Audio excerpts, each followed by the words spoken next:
வணக்கம் அன்பு நண்பர்களே, இன்றைய ஆய்தெழுத்து நிகழ்ச்சிக்கு உங்கள் அனைவரும் அன்போடு வரவேற்கிறோம். ஏற்கனவே நாம் அனைவரும் அறிந்தது போல தேர்தல் தேதி நெருங்க அரசியலில் பல்வேறு திருப்பங்கள், பல்வேறு விருப்பங்கள், பல்வேறு வெறுப்புகள், மாறி மாறி அணித்தாவல், பரஸ்பர குற்றச்சாட்டுகள், தரம் உயர்ந்த குற்றச்சாட்டுகள், தரம் தாழ்ந்த குற்றச்சாட்டுகள், எதுக்குமே குறைவில்லாத அளவுக்கு மாறி மாறி புகார்கள் வந்து கொண்டிருக்கும். அரசியல் திருப்பணி வந்து கொண்டிருக்கும். அதிமுக பக்கம் பார்த்தால் கிட்டத்தட்ட ஒரு 15 சட்டமன்ற வேட்பாளர்கள் மாற்றப்பட்டிருக்கார்கள். 3-4 அறிக்கையாக இன்று ஒரே நாளில் கிட்டத்தட்ட ஒரு 3 அறிக்கைகள் மாறி மாறி வேட்பாளர் மாற்றம் வந்திருக்கிறது.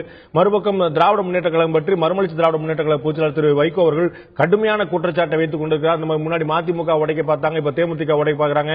அவர்களுக்கு இது கைவந்த கலை என்று தனிப்பட்ட முறையிலும் கூட திமுக தலைவரையும் திமுக கட்சியும் இரண்டுமே விமர்சிக்க வைகோ வந்து கடுமையான விமர்சனம் வைத்திருந்தார்.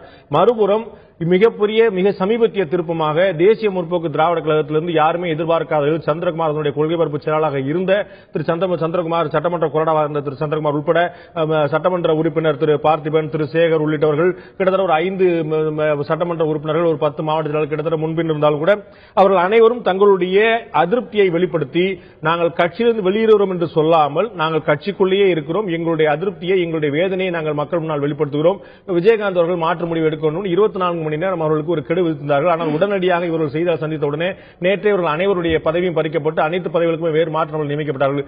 இன்று அடுத்த கட்டத்துக்கு போய் திரு சந்திரகுமார் உள்ளிட்ட நண்பர்கள் கடுமையான குற்றச்சாட்டை வைத்திருக்கிறார்கள். இந்த தேமுதிகவுடைய ஒட்டுமொத்த பின்னடைவு ஏதேனும் ஏற்பட்டிருக்குமானால் அந்த ஒட்டுமொத்த பின்னடைவுக்கும் காரணம் பிரேமலதா விஜயகாந்த் தான், எங்களுடைய மரியாதைக்குரிய அந்நியார் தான் என்று திரு சந்திரகுமார் அவர்கள் குறிப்பிட்டார். எல்லா குற்றச்சாட்டையும் முன்வைக்கிறேன் என்று சொல்லி மரியாதையை குறைக்காமல் அந்நியார் என்று சொல்லியிருக்கிறார். அவர்தான் காரணம் என்று சொல்ல, அவர் கட்சி முழுக்க பிரேமலதாவுடைய கட்டுப்பாட்டுக்கு போய்விட்டது, எங்களை கட்சியிலிருந்து நீக்கியதை நாங்கள் ஏற்றுக்கொள்ள மாட்டோம், நாங்கள் அடுத்த கட்டமாக என்ன செய்ய போறோம் என்பதை விரைவில் முடிவெடுக்கப்படும் என்று பல்வேறு குற்றச்சாட்டுகளையும் பல்வேறு விமர்சனங்கள் வைத்திருக்கிறார்கள். இந்த அரசியல் நகர்வு தேமுதிகவுக்கு ஒரு பிளவை ஏற்படுத்தி இருக்கிறதா? அதிமுகவிலிருந்து திமுகவிலிருந்து அதிமுக, திமுகவிலிருந்து மதிமுக போன்ற கட்சிகள் கிளம்பியது போல தேமுதிகவிலிருந்து ஒரு தனி கட்சி கிளம்பி இருக்கிறதா, தனி அணி கிளம்பி இருக்கிறதா, அல்லது இது வந்து ஆரம்ப சூரத்தனம் என்று திமுக தலைவர் வேற ஒரு சந்தர்ப்பத்தில் மக்கள் நல கூட்டணி பற்றி சொன்னார், அது போன்ற ஒரு ஆரம்ப சூறாவேசமாக இருக்கக்கூடிய விஷயம் போக போக வேறுபடி மாறக்கூடிய விஷயமா, என்ன மாதிரி நகரப்போகிறது, இதை பற்றி தான் இன்றைய ஆய்தெழுத்து நிகழ்ச்சியில் விவாதிக்க இருக்கிறோம். சந்திரகுமார் அணியுடைய செயல்பாடு விஜயகாந்துக்கு பின்னடைவா என்ற தலைப்பில் நிகழ்ச்சி இந்த போய் நம்முடைய திராவிட முன்னேற்ற கழகத்துடைய வழக்கறிஞரும் ஊடக தொடர்பாளர் திரு ஜெயராஜன் முன்னிலையார் உங்களை நிகழ்ச்சிக்கு வரவேற்கிறேன். தேமுதிக நீக்கப்பட்ட அதிருப்தி எம்எல்ஏ இருக்கக்கூடிய திரு பார்த்திபன் முன்னிலையார் உங்களை நிகழ்ச்சிக்கு வரவேற்கிறேன். அதேபோல மறுமலர்ச்சி திராவிட முன்னேற்ற கழகத்திலிருந்து வழக்கறிஞர் திரு ராஜசேகர் முன்னிலையார் உங்களை நிகழ்ச்சிக்கு வரவேற்கிறேன். அதோட மூத்த பத்திரிகையாளர் திரு ராதாகிருஷ்ணன் முன்னிலையார் உங்களை நிகழ்ச்சிக்கு வரவேற்கிறேன். நான் முதல்ல திரு ராதாகிருஷ்ணன் வந்து ஒரு 3வது பார்வை ஒன்று பெறலாம் அப்படின்னு நான் பார்க்கிறேன். ஏற்கனவே நான் அறிமுகர்கள் குறிப்பிட்டது போல தமிழக அரசியல்ல பல கட்சிகள், பல முக்கியமான பிரமுகர்கள் பல கட்சிகள் இருந்து பல கட்சிகளுக்கு மாறி இருக்கிறது நம்ம பார்த்திருக்கிறோம். திமுக இருந்து அதிமுக உருவான கதை, திமுக இருந்து மதிமுக உருவான கதை, எம்ஜிஆர் அதிமுக என்று உருவான கதை, பல நமது கழகம் என்று நிறைய கட்சிகள் நம்ம பார்த்திருக்கோம். இந்த பிளவு இன்னைக்கு தேமுதிக இருந்து அவருடைய விஜயகாந்துக்கும் பிரேமலதாவுக்கும் சுதீஷுக்கும் அடுத்தபடியாக எல்லோருக்கும் தெரிந்த முகமாக இருக்கக்கூடிய திரு சந்திரகுமார் உள்ளிட்டவருடைய பிளவு என்பது தேமுதிகவை ஆட்டி படைக்கக்கூடியதா, அல்லது விஜயகாந்துக்கு மட்டும்தான் அந்த ஓட்டு வங்கி, விஜயகாந்த் மட்டும்தான் அந்த செல்வாக்கு, மற்றவர்கள் போனாலும் பெரிய பாதிப்பை ஏற்படுத்தாது? பெரிய பாதிப்பை ஏற்படுத்தாது. பிரேமலதாவும் சுதீஷும் கட்சியை விட்டு நீங்கினால் கூட இந்த கட்சிக்கு பெரிய ஒரு பாதிப்பு நிச்சயமாக ஏற்படாது என்றுதான் என்னுடைய கருத்து. ஆனால் எங்க பாதிப்புனா அந்த ஆர்கனைசேஷனல் ஸ்ட்ரக்சர் இருக்குல்ல. இப்ப பார்த்திபனை போன்றவர்கள் மேட்டூர் ஏரியால பெரிதும் ஒர்க் செய்கிறார்கள், சந்திரகுமார் ஈரோடுல அவ்வளவு அதிகம் ஒர்க் செய்கிறார்கள். அந்த களப்பணி ஆற்றும் இந்த வீரர்களுக்கு அந்த ரீப்ளேஸ்மெண்ட் யார் வரான்னு பாத்தீங்கன்னா ஒரு செல்வந்தர் வந்திருக்காரு இப்ப ஈரோட்ல. அவருக்கு எந்த அளவுக்கு அது ஆற்ற முடியும் பாட்டா அவர் காசை தூக்கி வீசினா எல்லாரும் வந்து ஒர்க் பண்ணிடுவாங்களா, இந்த மாதிரி பிரச்சனை. கும்மிடி பூண்டியில கூட சேகர் அவ்வளவு பணி ஆற்றிருக்காரு அந்த கும்மிடி பூண்டியில. சோ இந்த களப்பணி ஆற்றும் வீரர்களை ரீப்ளேஸ் எப்படி பண்றாங்க இது மட்டும் தான் பார்க்கணும். ஏன்னா அந்த லாஸ்ட் மைல் நீங்க எப்படி ரீச் ஆகிறீங்கன்னு மட்டும் தான் பார்க்கணும். அதுல ஒரு சின்ன ஒரு பின்னடைவு வரும். ஆனால் பெரும்பாலான வாக்கு வங்கி விஜயகாந்துக்காகத்தான் வருகிறது. அது பார்த்திபனுக்காகவோ சேகருக்காகவோ இல்ல சந்திரகுமாருக்காகவோ வரவில்லை, பிரேமலாவுக்காகவோ வரவில்லை, இவங்களுக்கு மட்டும்தான் வருகிறது. சோ அந்த ஒரு நிலையில் இருந்து தான் நாம் இந்த என்டையர் இஷ்யூவை அப்ரோச் செய்ய வேண்டும். இப்ப நம்ம வந்து ஒரு 4 எம்எல்ஏ 5 எம்எல்ஏவோ 10 மாவட்ட செயலாளர்கள் போனாங்க அப்படின்னா இது வந்து களப்பணி ஆற்றவர்களுக்கு வந்து ஒரு மாற்றத்தை, ஒரு பின்னடைவை ஏற்படுத்தலாம் சொன்னோம்னா 2009 சட்டமன்ற தேர்தலையும் 2006 சட்டமன்ற தேர்தலையும் 2009 பாராளுமன்ற தேர்தலையும் வேட்பாளர்கள் அறிவிக்கப்பட்டு வேட்பாளர்களே தேமுதிகவிலிருந்து பிற கட்சியில சேர்ந்த சம்பவங்கள் நம்ம கண்கூடா பார்த்திருக்கோம். ஆரம்ப கட்சி ஆரம்பிச்ச போது இங்க வேட்புமனு தாக்கல் பண்ணி எல்லாம் பண்ணிருப்பாங்க. பின்னாடியே போய் அந்த வேட்பாளர் போய் அதிமுக சேர்ந்தார், திமுக சேர்ந்தார், பாஜக சேர்ந்தாருங்கிறதெல்லாம் பார்த்திருக்கோம் நம்ம. ஆமா. சோ அப்படி அவ்வளவு கடைசி நேரத்தில் ஏற்பட்ட பின்னடைவே சமாளிச்சுதான் இந்த கட்சி இன்னைக்கு தேமுதிகங்கிற ஒரு அடையாளத்தை பெற்றிருக்கிறது. சோ இன்னைக்கு ஒரு 10 பேர் போனாங்கனால ஒரு பின்னடைவு ஏற்படுத்தும் சொல்ல முடியுமா? இருக்கு, ஒரு சின்ன பின்னடைவு இருக்கும். ஏன்னா இப்ப ஆஸ்டினுடைய கேஸ் எடுத்துங்களேன், கன்னியாகுமரியில ஒரு பெரிய சக்தினா ஒரு ஈக்குவல் சக்தியா இருந்து வச்சுங்களேன், ஒரு பாஜகவோட அதிமுகவோட திமுகவினுடைய ஒரு ஈக்குவல் சக்தியா இருந்தது. அவர்களுடைய போட்டியை சமாளிக்கக்கூடிய வகையில ஒரு கட்சியா இருந்தது. ஆனா ஆஸ்டின் எப்ப வெளியேறினாரோ அன்றே அந்த கட்சி அங்க வந்து நலிந்து போய்விட்டது. இன்றும் அதுக்கு ஒரு சரியான தலைவர் இல்லாதனால் மட்டும் கன்னியாகுமரியில் இன்னும் அந்த கட்சிக்கு ஒரு ஆல்டர்னேட்டிவா வர முடியவில்லை. இன்றும் கன்னியாகுமரி மக்கள் என்ன செய்யறார்கள், இப்ப பிஜேபிக்கு எம்பி எலெக்ஷன்ல தேர்தலில் ஓட்டு போட்ட அதே மக்கள் தான் இன்னைக்கு வந்து அதிமுகவுக்கு ஓட்டு போட தயாராக இருக்கிறார்கள் தான் என்னுடைய கருத்து. அந்த கன்னியாகுமரி சென்ற பிறகு என்னுடைய கருத்து இதுதான். அது வந்து ஒரு ஆல்டர்னேட்டிவாக தேமுதிக நிச்சயமாக அந்த இடத்தில் வந்திருக்கலாம். ஆனா ஏன் வர முடியவில்லை, இந்த ஆஸ்டின் மாதிரி ஒரு தலைவர் அங்க வரவில்லை. அந்த தலைமை இங்க சென்னையில் இருக்கும் தலைமை விஜயகாந்த் உள்ளிட்டவர்கள் அந்த கன்னியாகுமரியை எப்படி கூர்ந்து கவனிக்கலையோ அதே போல இப்ப ஈரோட விட்டுட்டாங்கன்னா அந்த என்டையர் ரீஜனே போய்விடும். ஈரோடுல இருந்து தர்மபுரி வரையான ரீஜன் போய்விடும். கட்சி வந்து எங்க வலுவா இருக்குன்னா டெல்டா மாவட்டங்கள்ல மட்டும்தான். இன்றைய நிலையில் டெல்டா மாவட்டங்கள் அத்தனை அந்த தேமுதிகவினரும் தேமுதிகவின் கூட தான் இருப்பார்கள். அது என்ன பிரச்சனையானாலும் தேமுதிகவின் கூட தான் இருப்பார்கள். ஆனால் பாக்கி இருக்கிற ரீஜன்ல எல்லாம் பிரச்சனை இருக்கும் என்றுதான் என்னுடைய கருத்து. இப்ப திமுக பாத்தீங்கன்னா எல்லா பகுதிகளுமே கிட்டத்தட்ட மண்டல வாரியாக, இன்னும் சொல்ல போனால் மாவட்ட வாரியாகவே ஒரு சக்தி வாய்ந்த தலைவர்கள் அங்க இருக்கிறாங்க.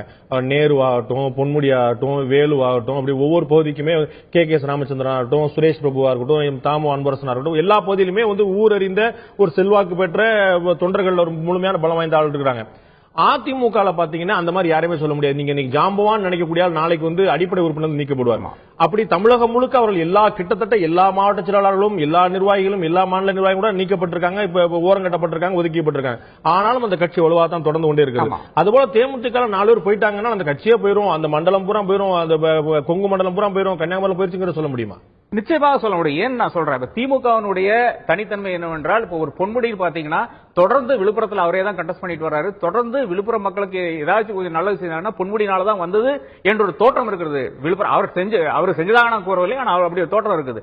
அதே மாதிரி திருச்சியில வந்த டெவலப்மெண்ட்ஸ் பாத்தீங்கன்னா, அது ஒரு பிளைஓவர் ஆனாலும் சரி, ஒரு புது பஸ் ஸ்டாண்ட் ஆனாலும் சரி, அது கலைஞர் அறிவாலயம் ஆனாலும் சரி, அது எல்லாம் நேருனால தான் வந்துட்டு இருக்கு. இது ஒரு தொடர்ந்து ஒரு 15 வருஷ காலம் இல்லைன்னா 20 வருஷ காலம் ஒரு கட்சியில் இருந்து அது அமைச்சராக இருந்தாலும் எம்எல்ஏ இருந்தாலும் இதெல்லாம் தொடர்ந்து அந்த பணியாற்றுறதுனால மட்டும் வர நிகழ்வு தான் இதெல்லாம். அதாவது ஒவ்வொரு மாவட்டத்திலையும் நீங்க வந்து எவ்வளவோ மக்களுக்கு நீங்க அரசனுடைய உதவிகளை வாங்கி கொடுத்திருக்கிறீர்கள். இல்லையென்றால் உங்களுடைய கெப்பாசிட்டி, நம்ம நண்பர் மேட்டூர் எம்எல்ஏ தன்னுடைய கெப்பாசிட்டியில் செய்து கொண்டிருக்கிறார். அங்க மேட்டூர்ல தண்ணி கொடுக்கறதாலும் சரி, அந்த மாதிரி தண்ணி நிறைய கட்டுப்பாடு மேட்டூர்ல, அந்த மாதிரி நிகழ்வுகள் ஒரு 10 வருட காலமாக 15 வருட காலமாக திமுகவினர் செய்து கொண்டு வருகிறார்கள். ஆனால் அதிமுகவில் என்ன பெரிய பிரச்சனைனா அப்படி செய்யறதுக்கான வாய்ப்பு கிடையாது. அதிமுக மட்டும் இல்ல, பாக்கி இருக்கிற கட்சிகள் எல்லாம் பாத்தீங்கன்னா மாவட்ட செயலாளர்களை மாற்றிக்கொண்டு இருக்கும் இந்த பணியிலிருந்து நமக்கு தெரிய வருது என்றால் அதுக்கு ஒரு இன்சென்டிவ் இல்ல. அதாவது டிஸ்ட்ரிக்ட் லெவல்ல என்ன களப்பணி ஆட்டம் இருக்குதா, தனிப்பட்ட நபர்கள் பண்றாங்களா, அமைப்பு பண்ணுதாங்கிறத தாண்டி அந்த கட்சியோட அடிப்படை, அந்த கட்சியோட பேஸ் வந்து எங்கேயுமே கலையல. அது மாதிரியான ஒரு வாய்ப்பு தேமுதிகவும் ஏன் கொடுக்க கூடாது நான் கேட்கிறேன். தேமுதிக வந்து கலைஞ்சிரும், அது பிளவுபட்டுங்கிற ஏன் கவலைப்படணும் நான் கேட்கிறேன். இது அதிமுக நிலை கொண்டு இருக்கிற மாதிரி தேமுதிக இருக்க முடியாதான்னு கேட்கிறேன். இல்ல, இப்ப அது 2 ரீதியாக பார்க்கணும். இப்ப தேமுதிகவினுடைய முதல் பிரச்சனை என்னன்னா, அது ஃபேன்ஸ் அசோசியேஷன் இருந்த ஒரு சிறிய காலத்தினுள்ள 2005 அது வந்து மாற்றாங்க, அது கட்சியை மாறிடுது. இன்னைக்கும் ஒரு பெரும்பாலான ஆளுகள் இப்ப யாரை நம்பி ஓட்டு போறாங்கன்னா விஜயகாந்த் நம்பி தான் ஓட்டு போறார்கள். அவர் விஜயகாந்த் ரசிகர்கள். ஆமா, விஜயகாந்த் ரசிகர்கள். விஜயகாந்த் மாதிரி நாமளும் முன் வரலாம். இது அதாவது கலர் தேவையில்லை, இங்கிலீஷ் தெரிய வேண்டாம், அந்த மாதிரி நிறைய, அதாவது உங்களுக்கு இன்ஃபீரியாரிட்டி காம்ப்ளெக்ஸே வேண்டாம் என்று தமிழ்நாட்டோட ஒரு சாமானிய அடையாளம். ஆமா, இன்ஃபீரியாரிட்டி காம்ப்ளெக்ஸே வேண்டாம் என்று தமிழனுக்கு எடுத்து சொன்ன ஒரு மனிதன் தான் விஜயகாந்த். அந்த ஒரு நிலையில் எவ்வளவோ பேர் விஜயகாந்தை போற்றவர்கள், ஆதரிக்கிறவர்கள் நிறைய பேர் இருக்கிறார்கள். சோ அந்த ஒரு பணியில் தான் நம்ம பார்க்க வேண்டும். இரண்டாவதாக திமுகவுக்கோ இல்லனா திமுக அப்படி ஒரு ஹிஸ்டரியே கிடையாது. ஆனா அதிமுக பாத்தீங்கன்னா ஃபர்ஸ்ட் அந்த சினிமா வச்சு தான் எம்ஜிஆர் முன்னால வர்றாங்க, ஜெயலலிதா முன்னால வர்றாங்க. ஆனா அது ஒரு ஹிஸ்டரியை மாறிடுச்சு. 89 அது ஜெயலலிதா பொறுத்தவரை அது ஒரு ஹிஸ்டரியை மாறிடுச்சு. அதன் பிறகு களப்பணி ஆற்றும் அந்த ஒரு அமைப்பில் இருந்தா நான் முன்னால பார்க்க வேணும். அப்போ நீங்க லோக்கல் லெவல்ல ஆள் இல்லனா, லோக்கல் லெவல்ல ஒரு நோன் ஃபேஸ் இல்லனா அது ஒரு பிரச்சனையாக மாறிவிடும். ஏனென்றால் உங்களுக்கு ஜெயலலிதாக்கான ஓட்டு இல்லைன்னா அதிமுக ஓட்டு இல்லைன்னா அந்த ரெட்டைலை சின்னத்துக்கே ஓட்டு இருக்குன்னு இன்று தமிழ்நாட்டில் நமக்கு தெரியும். சோ அதுக்கான ஒரு ஓட்டு டெஃபினட்டாக இருக்கும். ஆனால் இந்த அடிப்படை உறுப்பினருக்கான ஓட்டு இல்லைன்னா அந்த மாவட்ட அளவிலான அந்த மாவட்ட நிர்வாகிகளான அவர்கள் ஒரு ஓட்டை கொண்டு வருவார்கள். ஒரு 10,000 ஓட்டானாலும் 20,000 ஓட்டானாலும் ஒரு கணிசமான ஓட்டுகளை கொண்டு வருவார்கள். அந்த ஓட்டு தான் இவங்களுக்கு இப்ப இல்லாம போகுது என்றுதான் என்னுடைய கருத்து. திரு பார்த்திபன், தேமுதிகவிலிருந்து நீக்கப்பட்ட தங்களுடைய அதிருப்தியை வெளிப்படுத்திய திரு பார்த்திபன் கேட்க விரும்புற விஷயம், நீங்க நேற்று கெடு கொடுத்தீங்க, உடனடியாக நீக்கப்பட்டீங்க, மாற்று நிர்வாகிகள் நியமிக்கப்பட்டிருக்காங்க, இன்று ஊடகவியலாளரை சந்திச்சீங்க. அப்போ நாங்க எங்களுடைய நீக்கத்தை ஏற்றுக்கொள்ள மாட்டோம் சொல்றீங்க. நீக்கத்தை ஏற்றுக்கொள்ள மாட்டோம் சொல்றதுக்கு எந்த உறுப்பினருக்காவது உரிமை இருக்குதா, எந்த கட்சியிலாவது இருக்குதான்னு எனக்கு தெரியல. கட்சியுடைய தலைமை எடுக்கக்கூடிய முடிவு, அதுல இருந்து நீங்க அடிப்படை உறுப்பினர் எல்லா பொருளும் நீக்கப்படுறீங்க. அதை எப்படி ஏற்றுக்கொள்ள மாட்டேன்னு சொல்ல முடியாது? எனக்கு புரியல. ஒரு தலைமைன்னு சொன்னாக்கா தனிப்பட்ட ஒரு நபர் எடுக்கக்கூடிய முடிவு மட்டும் கிடையாது. என்ன சொல்றீங்க? புரியல. தலைமைன்னு சொன்னாக்கா தலைவர் இருக்காரு, தலைவர் யாரை வேணாலும் நீக்கலாம், யாராலும் வெளியேற்றலாம் அப்படின்னு சாதாரண ஒரு ஆள் அப்படி பண்ணலாம். ஒரு நபரை நம்பி இருக்கிறது தலைமை கிடையாது. ஆமா, ஒரு நபரை நம்பி தலைமை கிடையாது. ஜனவரி 10ஆம் தேதி உங்க கட்சியுடைய பொதுக்குழு நடந்தது. அப்ப நீங்க கூட்டணி தொடர்பாக பேச்சுவார்த்தை நடத்துவதற்கும் முடிவெடுப்பதற்கும் எல்லா அதிகாரமும் கட்சியுடைய தலைவராக இருக்கக்கூடிய கேப்டன் விஜயகாந்த் அவர்களுக்கு வழங்கப்படுகிறதுன்னு பொதுக்குழு உறுப்பினராக இருக்கிற நீங்க உட்பட எல்லாரும் கொடுத்தீங்க. அப்ப உங்களுக்கு தோணலன்னா தலைவருக்கு என்ன எல்லாம் சர்வாதிகாரம் இருக்குது அப்படின்னு? அந்த கூட்டணி பேசுவதற்கு மட்டும்தான் நாங்க அதிகாரம் கொடுத்தோம். ஓஹோ, கூட்டணி. அதனால அந்த கூட்டணி பேசுவதற்கு, சம்பந்தம் கலந்து ஆலோசிப்பதற்கு, அதுக்கான இருக்கிற முடிவுக்கு அந்த அதிகாரத்தை கொடுத்த வழிய அந்த பொதுக்குழுல சந்திரகுமார் நீக்குங்க, பார்த்திபன் நீக்குன்னு நான் கொடுக்கல. உங்க அதிகாரம் அங்கேயே முடிஞ்சு போச்சு. கூட்டணி பேசுனதோட முடிஞ்சு போச்சு. திரும்ப நாங்களா ஒரு உயர்மட்ட குழுவில் இருக்கிறோம். மாவட்ட செயலாளர், சட்டமன்ற உறுப்பினர், மிஸ்டர் சந்திரகுமார் கொள்கை பரப்பு செயலாளர், சட்டமன்ற உறுப்பினர். நாங்க உயர்மட்ட குழுவில் கேப்டன் ஒரு உறுப்பினர் தான், தலைவர் உயர்மட்ட குழு உறுப்பினர். நாங்க ஒரு மாவட்ட செயலாளர், சட்டமன்ற உறுப்பினர், ஒரு உயர்மட்ட. விஜயகாந்த் ஒரு உயர்மட்ட விஜயகாந்த் ஒரு உயர்மட்ட குழு உறுப்பினர், பார்த்திபன் ஒரு உயர்மட்ட குழு உறுப்பினர். ரெண்டு பேரும் ஒரே தரம் தான். அவர் தலைவர், அவர் கட்சியினுடைய தலைவர். நல்ல வேளை கட்சியில இருந்து உங்களை நீக்கிட்டாங்க, இல்லாட்டியா விஜயகாந்த் வெந்து. ஒரு விஷயம் என்ன, இந்த கட்சி நல்லா இருக்குன்னு நாங்க நினைச்சோம். நாங்க என்ன சொல்றோம், இந்த கட்சியினுடைய தொண்டர்களுடைய மனநிலை என்ன என்பதை அறிந்து அதற்கு தகுந்த மாதிரி செயல்பட்டாதான் ஒரு தலைவன். காஞ்சிபுரம் மாவட்டம் வேடல் மாநாட்டில் ஊரறிய உலகறிய தந்தி டிவி வரைக்கும் நேரலை பண்ணிட்டு இருக்கும் போது நீங்க சொல்லுங்க, கிங் ஆகணுமா கிங் மேக்கர் ஆகணுமான்னு கேட்கும் போது கிங்கு கிங்னு அத்தனை பேர் கத்துறீங்க. பத்திரிகையாளர்களே பாத்துக்காங்க சொல்லி சொல்றாங்க. திரும்பவும் வாய்ஸ் ஓவர் கொடுத்தாங்களா? சினிமா மாதிரி ஏதாவது வாய்ஸ் ஓவர் கொடுத்தாங்களா? தப்பான விஷயம். நாங்க ஸ்டேஜ்ல பார்த்தோம். இவரா கேட்கிறாரு, கிங்கா இருக்கணுமா கிங் மேக்கர் ஆகணுமா?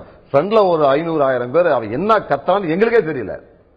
கிங்னு ஒருத்தன் கத்துறான், கிங் மேக்கர் ஒருத்தன் கத்துறான். அங்கிட்ட 20,000 பேர் உட்காந்துருக்காங்க. அதை எப்படி நீங்க ஜட்ஜ்மெண்ட் பண்ணுவீங்க? கரெக்டா எப்படி பண்ணுவீங்க? நாங்களா ஒரு முடிவு பண்ணிக்கிட்டு எல்லாரும் கிங் ஆக சொல்றீங்க. ஆல்ரெடி மைண்ட் செட்டப் வந்தாச்சு. நேரலையில் ஒளிபரப்பின ஒரு சேனல்ல நாங்க இருந்தோம். நாங்க உணர முடிஞ்சது இந்த ஆடியோ எவ்வளவு தூரம் தெளிவா கிங் அப்படிங்கறத சொல்லிச்சு அப்படின்னு. இரண்டாவது முறையாக அவர் சொல்லுகிறார், நீங்க எல்லாம் கேட்டுங்க, பத்திரிகையாளர் நண்பர்கள் நீங்க சரியா கேட்டுங்க, என்ன சொல்றாங்க கேட்டுங்கன்னு சொல்றார். அதன் பிறகு திரும்பவும் கிங்குன்னு நீங்க முன்னாடி இருக்கிற ஒரு 500 பேர் கத்துறாங்க, அதுவுமே எங்களுக்கு புரியலன்னு சொல்லி சொன்னாங்க. உண்மைதான் சார், அது உண்மைதான். அதாவது உங்களுக்கு தலைமையில ஒரு முரண் ஏற்படலாம், அது புரிந்து கொள்ள முடியாது. ஒரு விஷயம், தலைமை பொய் சொன்னது, தலைமை ஏமாற்று. கூட்டணி விஷயத்துல ஒரே நிமிஷம் பேச விடுங்க. இப்ப தலைவர் கேப்டன் அவர்கள் இந்த கூட்டணி விஷயத்துல காஞ்சிபுரம் மாவட்டம் சொல்றாரு, கிங்கா இருக்கணுமா கிங் மேக்கரா இருக்கணும். நீங்க சொல்ற மாதிரியே எல்லாம் கிங்னு சொல்றாங்கன்னு வச்சுங்க. அவரு சொல்றாரு எல்லாம் கிங்கான்னு சொல்றீங்க, ரைட் நான் கிங்கா இருக்குன்னு சொல்றாரு. அதே கேப்டன் அவர்கள் மகளிர் அணி பொதுக்கூட்டத்தில் சென்னையில தேமுதிக யாரோடும் கூட்டணி கிடையாது, தனித்துதான் போட்டியிடும் என்ற ஒரு வாசகத்தை ஒரு வரி சொல்றார். திரும்ப திரும்ப 3 முறை சொல்றார். கோர்ட்ல சொல்லுவாங்க பாத்தீங்களா, அது போல 3 முறை தனித்துதான் போட்டி, யாரோடும் கூட்டணி சொல்றார். எவ்வளவு கோர்ட் சீன் பார்த்திருப்பீங்க நீங்க கேப்டனுக்கு. சொல்ற மாதிரி சொல்றாரு. 3 முறை எழுதி வச்சுங்க, தெளிவா சொல்லுகிறேன். தேமுதிக யாரும் விஜயகாந்த் தனியா தான் நிக்க போறான் அப்படின்னு சொல்லிட்டு இன்டர்வியூ பண்றார். 3900 பேர் கிட்டத்தட்ட. அதுல பாருங்க, அதுலதான் நீங்க எவ்வளவு தூரம் உங்களுடைய தலைமையில முரண்பட்டு இருக்கிற பிரச்சனை இல்ல, எவ்வளவு தூரம் தலைமையை நீங்க ஒரு சீட் பண்றீங்களோன்னு ஒரு சந்தேகம் எங்க வருது. நீங்க எங்கன்னு வரும் பாருங்க. விஜயகாந்த் சொன்னதை நீங்க கவனமா கையாண்டு சொல்றீங்க. விஜயகாந்த் சொல்லி முடிச்ச உடனே பிரேமலதா கையில மைக் வாங்கி, நான் தலைவருடைய அனுமதியோடு நான் ஒரு விஷயம் விளக்கணும் சொல்ல விரும்புறேன். விஜயகாந்த் தனியா நிற்கிறார், தேமுதிக தனியாக போட்டியிடுறது. தேமுதிகவுடைய தலைமையை ஏற்று விஜயகாந்தை முதல்வர் வேட்பாளர் ஏற்கக்கூடிய யாரை வேண்டுமானாலும் எங்களுடைய அணியில் சேரலாம்னு தெளிவா பதிவு சொல்றாங்க. தெளிவா சொன்னாங்க. அந்த கூட யாரும் கலைஞர்ல எல்லாம் ஓடி காதல விழவே இல்ல. தெளிவா சொன்னாங்க. அதுக்கு அடுத்த சீன் நீங்க பாருங்க. அதே எங்க மரியாதைக்குரிய அந்நியாரர்கள் அவர் சொக்காயை எப்படி செய்து சொல்ல போறாரு, மைக்கேல் சொல்ல போறாரு, சொக்காயை எப்படி செய்து உட்கார வச்சிட்டாங்க. அதை நீங்க பார்க்க மறந்துட்டீங்களா? என்ன அதுல என்ன பிரச்சனை? அதுல அடுத்தது சொல்ல வராரு. இல்ல நான் போல சொல்ல இல்ல அடுத்த விஷயம் ஏன் சொல்ல வர அம்மா போய் சொல்லுது. நான் தனியா தான் சொல்ல அது ஏதோ சொல்ல வர ஒரு தலைவனை எங்களோட அந்நியாரர்கள் சொக்காயை பிடிச்சி கீழே இழுத்து உட்கார வைக்கிறாங்க, பின்னாடி இழுத்து உட்கார வைக்கிறாங்க. என்ன கேக்குறேங்க? விஜயகாந்த் வந்து அப்ப நாங்க கேட்கிறோம் உங்களுடைய யாரோடைய கட்டுப்பாட்டுல ஒரு தலைவர் அவரு, எங்களுடைய அந்நியாரர்கள் கட்சியில் எந்த பதவியும் கிடையாது. அங்க எல்லாமே சந்திரகுமார் அவர்கள் தான் பேசிக் கொண்டிருக்காங்க. ஒவ்வொரு மேடையில பேசுறாங்க. இந்த மேடையில மட்டும் விதிவிலக்காக யாரையும் பேச விடாம மைக்க வாங்கி தன்னன் தனியாக பேச என்ன காரணம்? பிரேமலதா கட்சியில எந்த பொறுப்புல இருக்கிறாங்க நீங்க எப்ப கேட்டிருக்கணும்? எல்லா இடத்துலயும் நீங்க ஊரா சார் அவங்க ஒரு நல்ல பேச்சாளர், கட்சிக்காக வராங்க, எல்லா இடத்துலயும் பேசுறாங்க. தலைவருடைய மனைவி என்பதை தாண்டி நாங்க வந்து அண்ணியாக அன்னையாக நினைக்கக்கூடிய நாங்க பேசக்கூடிய மைக்கில் பேசுவோம். ஆனால் அவர்கள் அந்த கூட்டத்தில் தலைவர் பேசுகின்ற போது அவரை உட்கார வைத்தது எங்களால் ஏற்றுக்கொள்ள முடியவில்லை. ஒண்ணு. இரண்டாவது, கூட்டணி விஷயத்துல பல்வேறு ரகசியங்கள், பல்வேறு பிரச்சனைகள் இருக்குது. ஒவ்வொரு தொண்டர்களையும் முடிவெடுக்கக்கூடிய அதிகாரத்தை தலைமைக்கு கொடுத்தது யாருங்க? திமுகவா அதிமுகவா? தேமுதிக தானே. முடிவெடுக்கக்கூடிய அதிகாரத்தை கொடுத்தது தேமுதிக மாவட்ட செயலாளர்கள், பொதுக்குழு எல்லாரும் கொடுத்தோம்.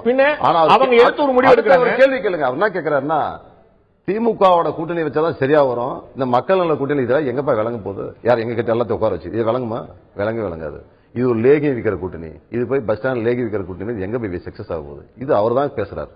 அடுத்து சொல்றாரு. உங்களுக்கே தெரியும், நீங்களும் சந்திரகுமாரும் சேகரும் மற்றவர்களுடைய நண்பர்களும் பேசின விஷயங்கள்லாம் வந்து யாரா டேப்ல வெளியெடுத்தாங்கன்னு வச்சுக்கோங்களேன், யாருமே காது கொடுத்து கேட்டிருக்க முடியாது. ஏன் அப்படின்னா ஒவ்வொருத்தரும் உங்களுக்கு தனிப்பட்ட முறையில் இருக்கக்கூடிய விஷயங்கள் நீங்க பகிர்ந்துப்பீங்க. என்ன அவன் எப்படி பண்றாங்க, நீங்கள் யாரை தலைவராக மதிக்கிறீர்களோ, யாரை அந்நியா மதிக்கிறீர்களோ, யாரை மற்ற கட்சிகள் பத்தி இது ரொம்ப இயல்பா. கமலஹாசன் சொல்றேன், கமலஹாசன் ரஜினிகாந்த் போன்ற மாபெரும் நடிகர்ல சாமானிய மக்கள் பேசும்போது அவன் என்ன இப்படி நடிக்கிறான், அவன் என்ன இப்படி போறான்னு சொல்லுவாங்க. அதை நீங்க பொதுவெளியில பேசுனீங்கன்னா மிகப்பெரிய ஆக்வர்டா இருக்கும். சோ ஒரு விஷயத்துல உங்க கட்சிக்குள்ள பேசும்போது அதை நீங்க இன்னைக்கு சொல்றீங்க. தலைவர் வந்து மாவட்ட கூட்டம், சட்டமன்ற உறுப்பினர் கூட்டத்தில் விவாதம் நம்முடைய விருப்ப மனு கொடுக்குறாங்க. அந்த கூட அதுல ஒவ்வொரு ஆளுக்கும் கூப்பிட்டு நாங்க திமுகவோட கூட்டணி சரியா வருமா கருத்து கேட்கிறாரு. வந்தவங்க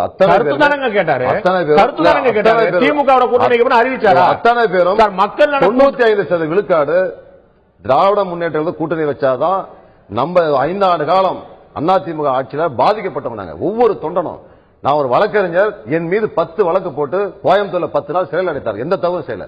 அன்னை கூட கலைஞர் அவர்கள் என்ன குற்றம் செய்தார் பார்த்திபன்? நள்ளிரவில் 100 காவலர்கள் அவர் வீட்டை முற்றுகையிட்டு அவரை கைது செய்வார் கொலை குற்றவாளியா ஒரு சட்டமன்ற உறுப்பினர் மேடையில பேசியதற்காக நள்ளிரவில் வீட்டை முற்றுகையிட்டு என்னுடைய தூக்கத்தை கெடுத்து அடுத்த காலையில் விடிய இருந்து கைது செய்யப்பட்டு சிறையில் அடைத்தாங்க. என்ன தப்பு பண்ணோம்? இந்த மாதிரி அதிமுக பாதிக்கப்பட்ட கடைகோடி தொண்டர்கள் தேமுதிக ஒவ்வொரு தொண்டர்களும், ஏன் என்னுடைய தலைவர் கேப்டன் அவர்கள் மீது கூட 32 வழக்குகளை பதிவு செய்யப்பட்டிருக்கிறது. அந்நியார் மீது கூட 10 வழக்கு. இத்தனை விஷயங்கள் பாதிக்கப்பட்ட தமிழ்நாட்டுடைய அரசியல் கட்சி சாதாரண ஒரு மக்களும் பாதிக்கப்பட்ட கடைகோடி மக்கள் தொண்டர்களும் கட்சியும் பாதிக்கப்பட்ட அந்த அரசை அப்புறப்படுத்த வேண்டும் சொன்னால் திமுகவோடு சேர்வதுதான் அந்த ஆட்சியை அப்புறப்படுத்த ஒரே வழி என்பதை சாதாரண தொண்டவரை அதோட அந்த ஆசையை விதைச்சது யார்? கேள்வி. இப்ப தேமுதிக வந்து திமுக கூட போல, அப்ப இப்ப திமுக ஆட்சி பிடிக்குமா பிடிக்காதா? கண்டிப்பா பிடிக்கும். நீங்க தான் சொன்னீங்க தேமுதிக போலன்னா நீங்க தான் சொன்னீங்க ஆட்சி பிடிக்கும்னு சொன்னா. இன்னைக்கு சூழ்நிலை தவறான ஒரு முடிவை தேமுதிக எடுத்த விளைவு எடுத்துட்டாங்க. இன்னைக்கு தேமுதிக தொண்டர்களும் ஏற்றுக்கொள்ளவில்லை. இந்த கூட்டணி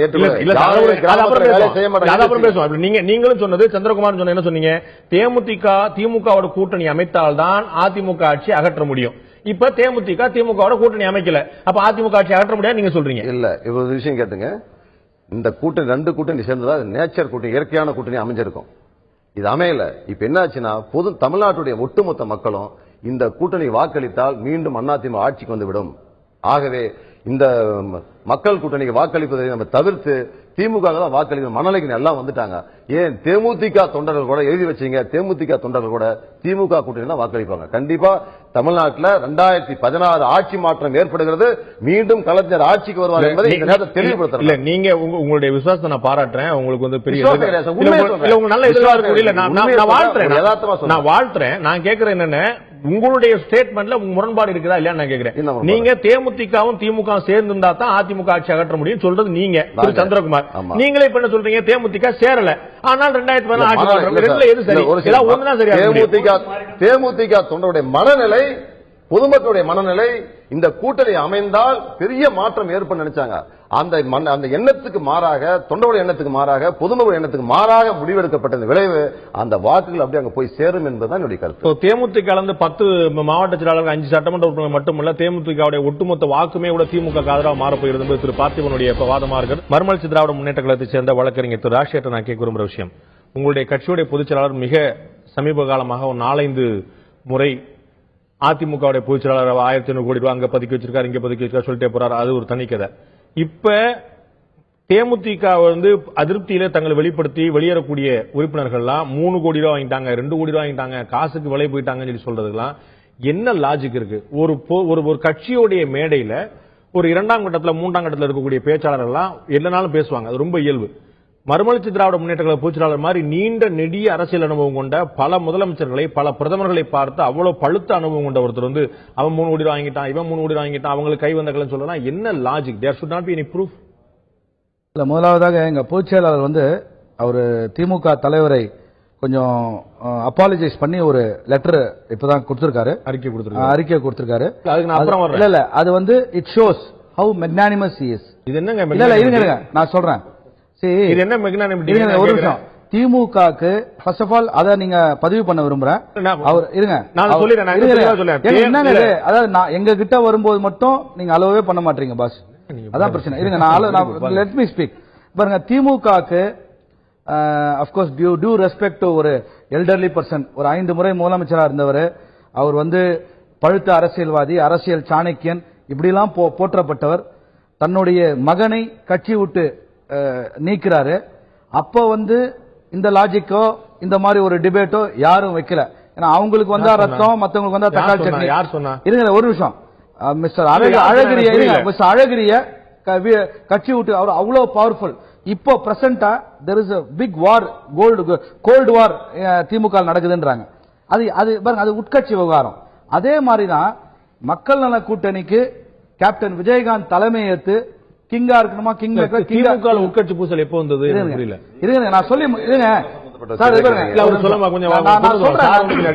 நீங்க கேட்ட கேள்விக்கு சரியான பதிலை கொடுக்குறேன். என்ன விட்டீங்கன்னா பேச. திமுக ஆரம்ப காலத்துல இருந்தே புரட்சி தலைவர் எம்ஜிஆரை வெளியேற்றும் போது அவர் கணக்கு கேட்டார், எவ்வளவு கணக்கு வழக்குன்னு. அவரை பழி சுமத்தி வெளியே அமிச்சாங்க. அங்க உதயமானது அனைத்து இந்திய அண்ணா திராவிட முன்னேற்ற கழகம். திமுகவுடைய வழக்கமே 1980. இருங்க சார், போற போக்கில் ஒரு ஸ்டேட்மெண்ட் சொல்லிட்டு போனா பேசாம ஒரு நிமிஷம் கேளுங்க சார். இருங்க சார், எம்ஜிஆர் மீது என்ன பழி சுமத்தப்பட சொல்லுங்க சார். இது பாருங்க, எம்ஜிஆர் மீது திமுக என்ன பழி சுமத்தி? ஒரே நிமிஷம், ஒரு நிமிஷம் பாருங்க. இன்னொரு கட்சியிலிருந்து ஒரு நபர் எம்ஜிஆர் மீது அது அனைத்து இந்திய அண்ணா திராவிட கட்சி எம்ஜிஆர் வெளியேற்றப்பட்டது உலகறிந்தவங்க. அப்பதான் உதயமான எம்ஜிஆர் மீது நீங்க சொன்னீங்க திமுகவை கணக்கு கேட்டார்.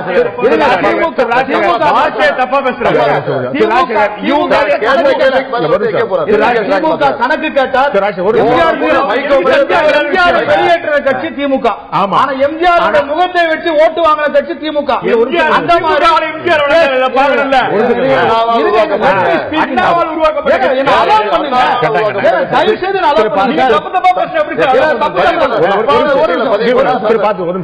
முதல் கட்ட கருத்து கேட்டுறேன். நம்ம இது போல தொடர்ந்து கேள்வி கேட்டீங்க, பதில் சொல்ல அநியாயமா இருக்கு சார். திமுக மாதிரியே பே பண்றீங்க. ராஜசேகர், இவ்வளவு நேரம் நான் 2 பேர்ட்ட பேசினேன், அரை மணி நேரம் பேசினேன், எங்கேயுமே இந்த பிரச்சனை வரல. அப்ப நீங்க தெரிஞ்சுக்க ஒரு விஷயம் பாருங்க. நான் மன்னிப்பு கேட்டுக்கிறேன். You made a statement now.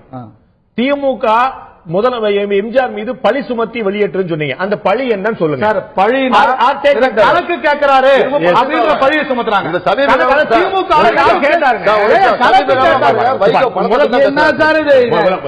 இவர் பாருங்க, கணக்கு கேட்டார். புரட்சி தலைவர் கலைஞர் எம்ஜிஆர், புரட்சி தலைவர் எம்ஜிஆர் அவரை கணக்கு கேட்டார் ஒரே காரணத்துக்காக கட்சி விட்டு வெளியேற்றாங்க திமுக. கட்சியில கட்டுப்பாடு மீறினா அதான் சார் இருங்க சார், அதான சார் முறை. ஆமா அதான முறை. முறைகளை செஞ்ச மாதிரி சொல்றீங்க சார் இருங்க சார், இவங்களுக்கு வந்து தக்காளி சட்னி, எங்களுக்கு வந்து ரத்தமா சார்? நீங்க அப்ரிஷியேட் சார் அதேதானே இவங்க வந்து கட்சியை விட்டு வெளியேற்ற உரிமை தலைவருக்கு இருக்குதா இல்லையா? ஆமா. எங்களை வெளியேற்றிட்டாங்க, வெளியே. ஆமா, தலைவர் அப்படி நீங்க என்ன சொல்றீங்க? ஒரு நிமிஷம் கேளுங்க.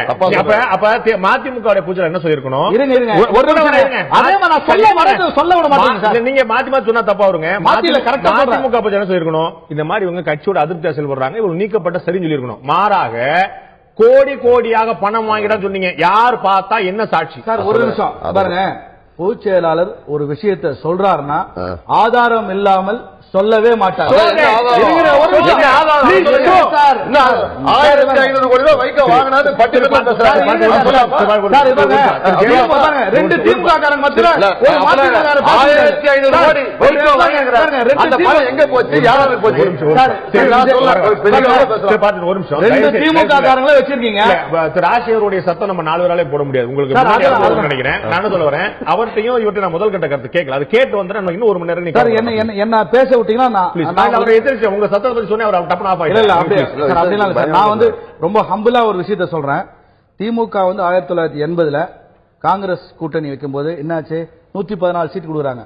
அப்போ எம்ஜிஆர் ஆட்சி 2 ஆண்டு கால ஆட்சி பணம் கொடுத்த பத்தி சொல்லுங்க.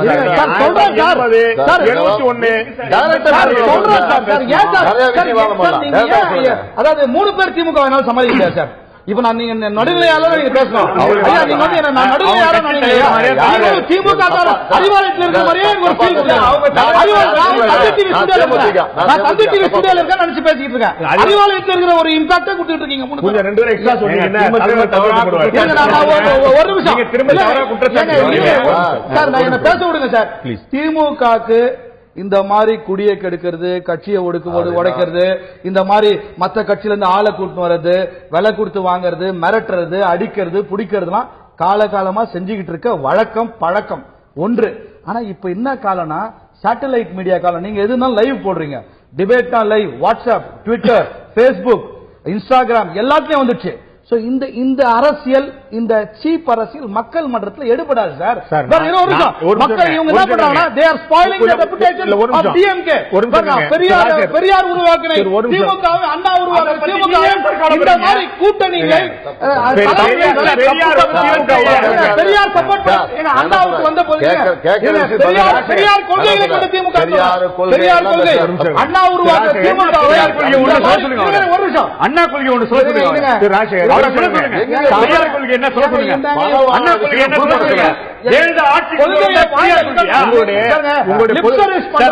திமுகவோட பொழப்பா போச்சு.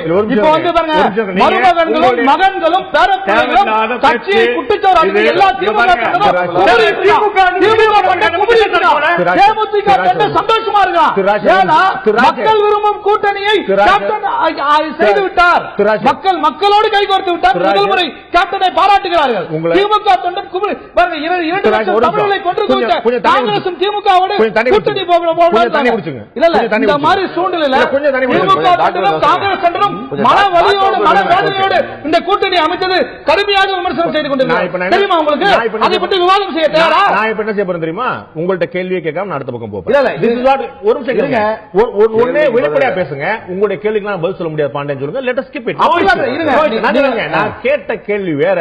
மகன் புள்ள தாத்தா பாட்டின அங்கங்க என்ன நடந்திருக்குன்னு தெரியும். திரு ராஜசேகர் இன்றைக்கு பேசக்கூடிய திரு ராஜசேகர் ஏற்கனவே காங்கிரஸ் இருந்தார், பிறகு பாஜக போனார். எவ்வளவு வாங்குனீங்க? எவ்வளவு வாங்குனீங்க? ஒரு நிமிஷம் இருங்க, நான் சொல்றேன். குட் क्वेश्चन நான் சொல்றேன் sir. Good question. What is this sir? Good question ஒண்ணு நான் சொல்றேன். ஒண்ணே கேள்வி கேக்குறீங்களா? பதில் சொல்லுங்க ப்ளீஸ். மக்கள் நல கூட்டணியில காசு கொடுக்காம மக்களா புறப்பட்டு வந்த கூட்டணி தான் மக்கள் நல கூட்டணியும் தேமுதிக கூட்டணி அமைந்தது. காசுக்காக யாரு கூலிக்கு மாறுகிற கூட்டமோ, கூலிக்காக காசு வாங்கிட்டு கூலி வேலை செய்யற தலைவர்கள் மக்கள் நல கூட்டணி கிடையாது, தேமுதிக கிடையாது. வெளியே போனவங்க இருக்கலாம். அதை புரிஞ்சுக்கங்க. ஒரு தரம் வேணும். திரு ராஜசேகர் 3 கட்சிகள் மாறி இருக்கிறார் சார். 3 கட்சிகள். நான் 25 வருஷம் காங்கிரஸ் இருந்தேன் சார். Very good. காங்கிரசுக்கும் மதிமுகவுக்கும் எவ்வளவு இப்ப வந்து என்ன பத்தி பேசணும்னா நிறைய பேசலாம். இப்போ வந்து அது மேட்டர் கிடையாது. என்னோட டாபிக் நான் கிடையாது. நீங்க டாபிக் நான் இல்ல. நீங்க தான் யூ ரெப்ரசன்ட் எம்டிஎம்கே. நான் சொல்றேன். ஏன் சொல்றேன். சொல்லுங்க. சொல்லுங்க. பாருங்க, இன்னைக்கு வந்து தமிழ்நாட்டுல அதிமுகவும் வேண்டாம், திமுக வேண்டாம், மக்கள் மனநிலை 70% போல் ரிசல்ட் சர்வே என்ன சொல்றாங்கன்னா 2 பேரும் வேண்டாம் என்று சொல்லும் நிலைக்கு மக்கள் மனநிலை வந்துவிட்டது. அந்த மனநிலையை புரிந்து கொண்டுதான் எங்களுடைய பொதுச் செயலாளர் வைகோ அவர்கள், மக்கள் நல கூட்டணி திருமாவளவன், விடுதலை சிறுத்தைகள் தலைவர் திருமாவளவன் அவர்கள், சிபிஐ முத்தரசன் அவர்கள், ஜி ராமகிருஷ்ணன் அவர்கள் கேப்டன் விஜயகாந்தை அணுகி மக்களுடைய மனநிலை இது என்று எடுத்து கூறிய போது அவரும் ஒரு சர்வே பண்றார். அவருடைய தொண்டர்களை கேட்கிறார், பாருங்க எந்த உரிமையும் தலைவருக்கு தான் உண்டு.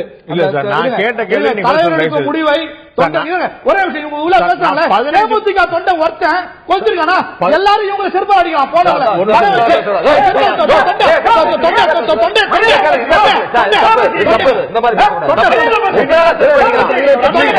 செருப்பு அடிக்காதீர்கள்.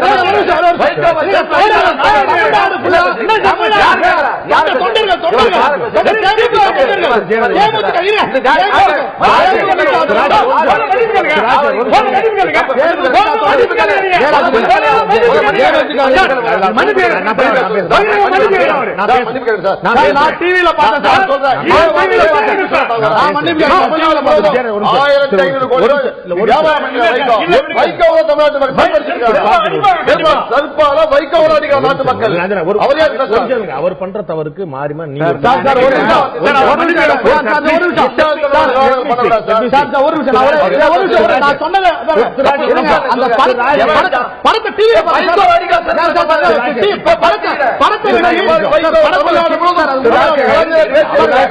ஒட்டுமொத்த தமிழ்நாட்டில் வாழ்ந்த தமிழகம் செருப்பால வைக்க வரித்து கொண்டிருக்கிறார்.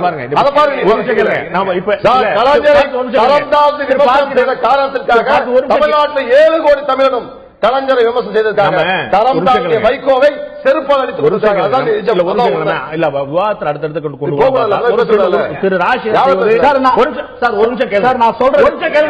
நீங்க நினைச்சா பேசி போக முடியாது சார். இது ஒரு பாட்டு நான் என்ன சொன்னேன்னு சொல்லுங்க.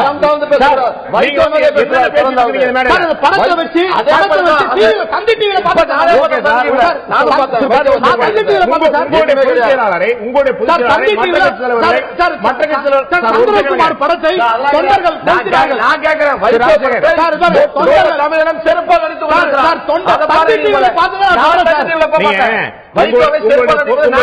ஒரு சிறந்த பேச்சாளராக உங்களுடைய பொதுச் செயலாளருக்கு எவ்வளவு இழிவு ஏற்படுத்த முடியுமோ அவள் செஞ்சுட்டு இருக்கீங்க. ஏன் அப்படின்னா நீங்க விவாதத்துல ஒரு பொருள் கூட பதில் சொல்லாம மாறி மாறி அவதூறு பரப்புற மூலமா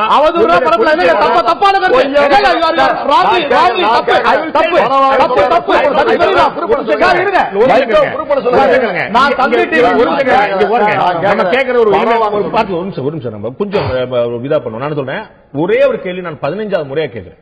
சொல்லுங்க. பணம் உங்களுடைய பொதுச் செயலாளர் குற்றச்சாட்டு வைக்கிறார், அதற்கு பதில் சொல்லுங்க. செருப்பால் அடிக்கிறாங்க, அப்பா அம்மா உட்கார்ந்து இருக்காங்க, 70ல இருந்து வந்திருக்காங்க. அப்படி ஒரு கேள்வி சொல்ல விட மாட்டீங்க. கோர்ட்ல வழக்கு போட்டிருக்கீங்க, நோட்டீஸ் அனுப்பிச்சிருக்கீங்க, நீதிமன்றத்தில் சமர்ப்பிக்கும். நியாயமா நடந்துக்கணும். நான் என்ன சொன்னேன் சந்திரகுமார் படத்தை அவருடைய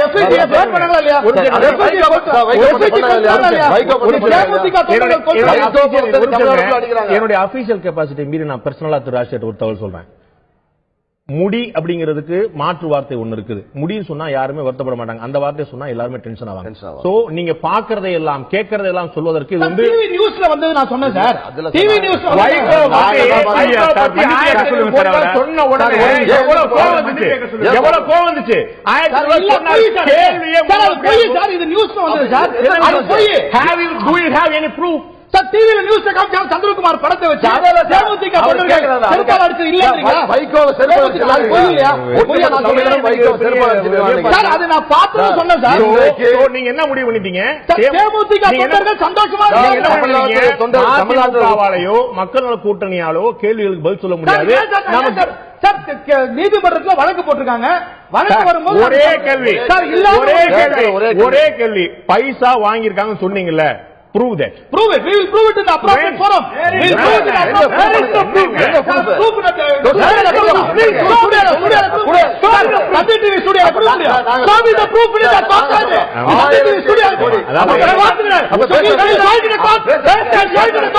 We'll go to the court. We'll fight it in the court. நான் அடுத்து ஒரு செகண்ட் நான் அடுத்து ஒரு கேள்வி கூட நான் ராஜ்யத்தை கேட்க போறதில்லை. இல்ல உங்களுடைய முடிவுக்கு நான் விட்டுறேன். நான் வந்து ஒரு டிக்னிஃபைடு போறமா ஒரு நீங்க எங்க செருப்பகள் அடிக்கிறாங்க வைக்கிறாங்க போறலாம் நான் பார்க்கல சொல்லவா அவர் பார்க்கல சொன்னாரு யார் போய் சொல்லுவாங்க தேமுதிக தொண்டர்கள் அடிக்கலையா நான் போய் சொல்றேன் I want to run the debate. நான் உங்களோட கேள்வி கேட்க போறதில்ல. திரு ஜெயராஜ், இந்த குற்றச்சாட்டு வந்து அவர் வைக்கிறாரு, அவர் வந்து அவதூறா பரப்புறாரு, அவர் வந்து தரம் குறைஞ்சு பேசுறாரு, அதெல்லாம் தனி விமர்சனங்கள் மாறி மாறி எல்லா கட்சியுமே எல்லாரும் மாத்தி மாத்தி சொல்லிட்டு இருந்தாங்க. எந்த கட்சியுமே தரம் குறைவான விமர்சனங்கள் வைக்காம இருந்ததே இல்லை. ஆனால் ஒரு முக்கியமான விஷயம் சொல்றாரு. இப்ப இவங்க வந்து ஒரு அடிப்படையா காமனா ஒரு அரசியலை பாக்குறவங்களுக்கு தேமுதிக அதிருப்தியில வெளியேறக்கூடிய அத்தனை பேருமே திமுகவை வெற்றி பெற வைக்க வேண்டும், அதிமுகவை வீழ்ச்சியடைய செய்ய வேண்டும் என்று சொல்லும் போது அப்ப திமுகவுக்கு இதுல ஏதோ ஒரு இன்ட்ரெஸ்ட் இருக்குமோ அப்படிங்கிற சந்தேகம் இயல்பான அரசியல் பார்வையாளர்களுக்கு சாமானிய வாக்காளனுக்கு இருக்கும். அது எப்படி மறுக்க முடியும்? அதைத்தான் தன்னுடைய பாணியில திரு வைகோ வெளிப்படுத்துறாரு. தன்னுடைய பாணின்னு சொல்ல முடியாது சார். அவருக்கு திமுக இருந்து வெளியே போனப்ப 23 வருஷம் ஆகுது. உதயசூரியன் சின்னம் என்னது, அறிவாலயம் என்னதுன்னு கேஸ் போட்டவர் அவர். புரட்சி தலைவர் எம்ஜிஆர் கூட அந்த தப்ப செய்யல. தன்னை ஆளாக்கிய உதயசூரியன் சின்னத்தையோ தன்னை ஆளாக்கிய அறிவாலயத்தோ என்னுடையதுன்னு அவர் ஒருபோதும் சொன்னதில்லை. தனியா கட்சி ஆரம்பிச்சா தனி சின்னம் கொண்டு வந்தார். அவர் கூட 12 மாவட்ட செயலாளர்கள் போனாங்க. ஒரு மாவட்ட செயலாளர் கூட இன்னைக்கு அவர் கூட இல்ல. நெல்லையில திரு வைகோ அவர்களோடு 40 ஆண்டு கால நண்பர், நெல்லை மாவட்ட கழகத்தினுடைய மாவட்ட செயலாளராக இருந்த லட்சுமணன் அவர்கள் எழுதின ஒரு புத்தகம். இதில் இருக்கிறது வைகோவின் மறுபக்கம். இதில் நான் இருக்கிற உண்மை கூட இங்கே நாகரிகம் கருதி படிக்க முடியாது. இன்னும் கூட நாங்கள் நாகரிகத்தோடு நடந்து கொள்கிறோம். ஏனென்றால் எங்கள் தலைவர் எங்களை அப்படித்தான் பயிற்றுவித்திருக்கிறார். 1 கோடி தொண்டர்களின் மனதை இன்றைக்கு கொந்தளிக்கின்ற வகையில் எங்கள் தலைவரை பற்றி இன்றைக்கு அவர் பேசியிருக்கிறார். அதற்கு இன்றைக்கு மன்னிப்பு கேட்கிறேன் என்றும் சொல்லியிருக்கிறார். 1500 கோடி வாங்கிவிட்டார் வைகோ என்று சொன்னத குற்றச்சாட்டை எல்லோரும் பரப்புகிறார்கள் என்று என்னை பார்த்து சந்தேகப்படுகிறீர்களே என்று கேட்கிறாரே. இன்றைக்கு 92 வயது பெரியவரை அவர் சாதி சொல்லி 5 முறை தமிழ்நாட்டு முதலமைச்சரானவரை, ஒரு நபர் அவரால் 18 ஆண்டு காலம் நாடாளுமன்ற உறுப்பினராக இருந்தவரை கலைஞர் தான் நேரடியா அப்படி சொல்லல. குருவிகுளம் எங்கள் தளபதி என்ன பேசினார் பாத்தீங்களா? அவர் தளபதி என்ன பேசினார் பாத்தீங்களா? குருவிகுளம் ஒன்றியத்திலே சாதாரண ஒரு உறுப்பினராக இருந்தவரை நாடாளுமன்றத்திற்கு அனுப்பியவர் கலைஞர். இன்றைக்கு அந்த குடும்பத்தை பற்றி, அவர் மகனை பற்றி இன்றைக்கு எங்கள் தளபதி, இந்த திமுகவினுடைய அடுத்த தலைவர் என்று நாங்கள் போற்றப்படுகிற எங்கள் தளபதியை பற்றி தகாத வார்த்தை பேசுகிறார் என்று சொன்னால் அவர் சொல்லுகிற குற்றச்சாட்டு எப்படி உண்மையாக இருக்க முடியும்? திரு பார்த்திபன் அவர்கள் வெளியே வந்திருக்கிறார். சந்திரகுமார் பணம் வாங்கினாங்களா இல்லையா என்பது குற்றச்சாட்டு. அது அவர் தான் நிரூபிக்கணும், அவர் தான் சுமத்துறார். நானே கேட்கிறேன், இதுல வந்து எல்லாத்திலுமே ஒரு கோர்ட்ல கேஸ், நீங்க ஒரு வழக்கறிஞரும் கூட ஒரு கோர்ட்ல கேஸ் நடக்கும் என்ன சொல்லுவாங்கன்னா, இதுல அல்டிமேட் பெனிஃபிஷியரி யாருன்னு பாப்பாங்க. இதுல யாருக்கு இதுல ஆதாயம் பார்ப்பாங்க. அப்ப தேமுதிக உடைவதோ, தேமுதிக சில வருவதோ, அவள் அதிமுக எதிராக பேசி திமுக ஆதாயம் தேட முயற்சி போது இயல்புல உடனே என்ன பார்ப்பாங்க, அப்ப இதுல லாபம் யாருக்கு? திமுக. அப்ப திமுக ஒரு பங்களிப்பு. எந்த மாற்று கருத்தும் நான் சொல்ல. நாங்க என்ன கேட்கிறோம், அவர்கள் முடிய அவர்கள் சொல்லுகிறார்கள். இது எங்கள் தளபதி இவர் பேசுகிறார். இத்தனை ஆண்டு காலம் அரசியலில் இருந்து அண்ணன் வைகோ இப்பொழுது என்ன மாதிரி எல்லாம் நேற்றைக்கு எங்கள் தளபதி பத்திரிகையாளரை சந்திக்கின்ற பொழுது என்ன தெரியுமா சொன்னார்? நீங்க பார்த்திருப்பீங்க அந்த ஷாட்டை. ஒரே வார்த்தையில் இது அவரின் உட்கட்சி விவகாரம் என்று எளிமையாக கடந்து போனார். 2 முறை என்றைக்கு வைகோ பிரிந்து போனதற்கு பிறகு 84 எங்கள் தளபதி தோற்று போனார். 89 சட்டமன்ற உறுப்பினர் ஆகிறார். அதற்கு பிறகு 96 2 முறை மேயர் ஆகிறார். அதற்கு பிறகு அமைச்சராகிறார். அதற்கு பிறகு துணை முதல்வர் ஆகிறார். அண்ணன் வைகோ பேச பேச எங்கள் தளபதி வளர்ந்து கொண்டே இருக்கிறார். இப்பொழுது கூட பத்திரிகையாளர், ஆங்கில ஊடகத்தினுடைய செய்தியாளர் இறுதியாக ஒரே ஒரு கேள்வி என்று வைகோ அவர்களிடத்தில் கேள்வி கேட்கின்ற பொழுது அண்ணன் வைகோ சொல்லுகிறார், எனக்கு எதிரி ஸ்டாலின் தான் அப்படின்னு பேர் சொல்லி இறுதியாக சொல்கிறார். அவருக்கு இருக்கிற பர்சனல் வெஞ்சன்ஸை திரு கேப்டன் விஜயகாந்த் அவர்களை பயன்படுத்திக் கொண்டு 4 கட்சியினுடைய தலைவர்களை பயன்படுத்திக் கொள்கிறார். இன்றைக்கு வெளியே வந்தவர்கள் சொல்லுகிறார்கள், டெபாசிட் கூட வாங்க முடியாத கூட்டணியிலே நாங்கள் சேர்ந்து விட்டார் எங்கள் கேப்டன். தேமுதிகவை காப்பாற்ற வேண்டிய கடமை எங்களுக்கு இருக்கிறது என்று இவர்கள் சொல்லுகிறார்கள். என்ன பிரச்சனை, என்ன யோசனை பண்றாங்கன்னா, டெபாசிட் கூட வாங்க முடியாத ஒரு கூட்டணிக்கு அங்க இருக்கக்கூடிய ஆட்கள் வரணும், திமுக ஏன் விரும்பணும் கேட்பாங்க. அதுவோ டெபாசிட் கூட வாங்க முடியாது, அப்புறம் அங்க இருந்து கூட்டணி வரணும் என்று நீங்கள் தவறாக நினைக்கிறீர்கள். ஒண்ணு நல்லா தெரிஞ்சுங்க. தேமுதிக ஒட்டுமொத்த உருவில் திமுக கூட்டணியில் வர வேண்டும் என்று பல முறை வெளிப்படையாக அதை யாரும் என்ன கேட்கிறேன், 10,000 ஓட்டு வாங்க முடியாத நாங்கள் தேமுதிகவை குறைத்து மதிப்பிடவில்லை. நீங்கள் நன்றாக புரிந்து கொள்ள வேண்டும். இன்று ஒரு தலைவர் கலைஞர் அவரை எவ்வளவு நாகரிகமாக அழைத்தார், எத்தனை முறை அவரை வார்த்தையில சொன்னார். நாங்கள் என்ன கேட்கிறோம், ஒரு கட்சியை கூட்டணிக்கு கூப்பிடுவது என்ன அவ்வளவு பெரிய தவறு? நல்லா செய்யலாம். ஆனா நாங்கள் என்ன கேட்கிறோம், இது என்ன தவறு இருக்கிறது? அழைப்பது உரிமை, அது வந்து அரசியல் ராஜேந்திரம், அது வரவேற்கப்பட வேண்டியது. வெற்றி பெற்றவன் தான் பெரிய ஆள், அதுல ஒரு மாற்று. ஆனா என்னுடைய கேள்வி என்ன, 10,000 ஓட்டு கூட வாங்க முடியாத தேமுதிகவுக்கு ஒரு நிமிஷம் நான் சொன்னது 4 கூட்டணி இந்த கட்சிகள் இருக்கிறது.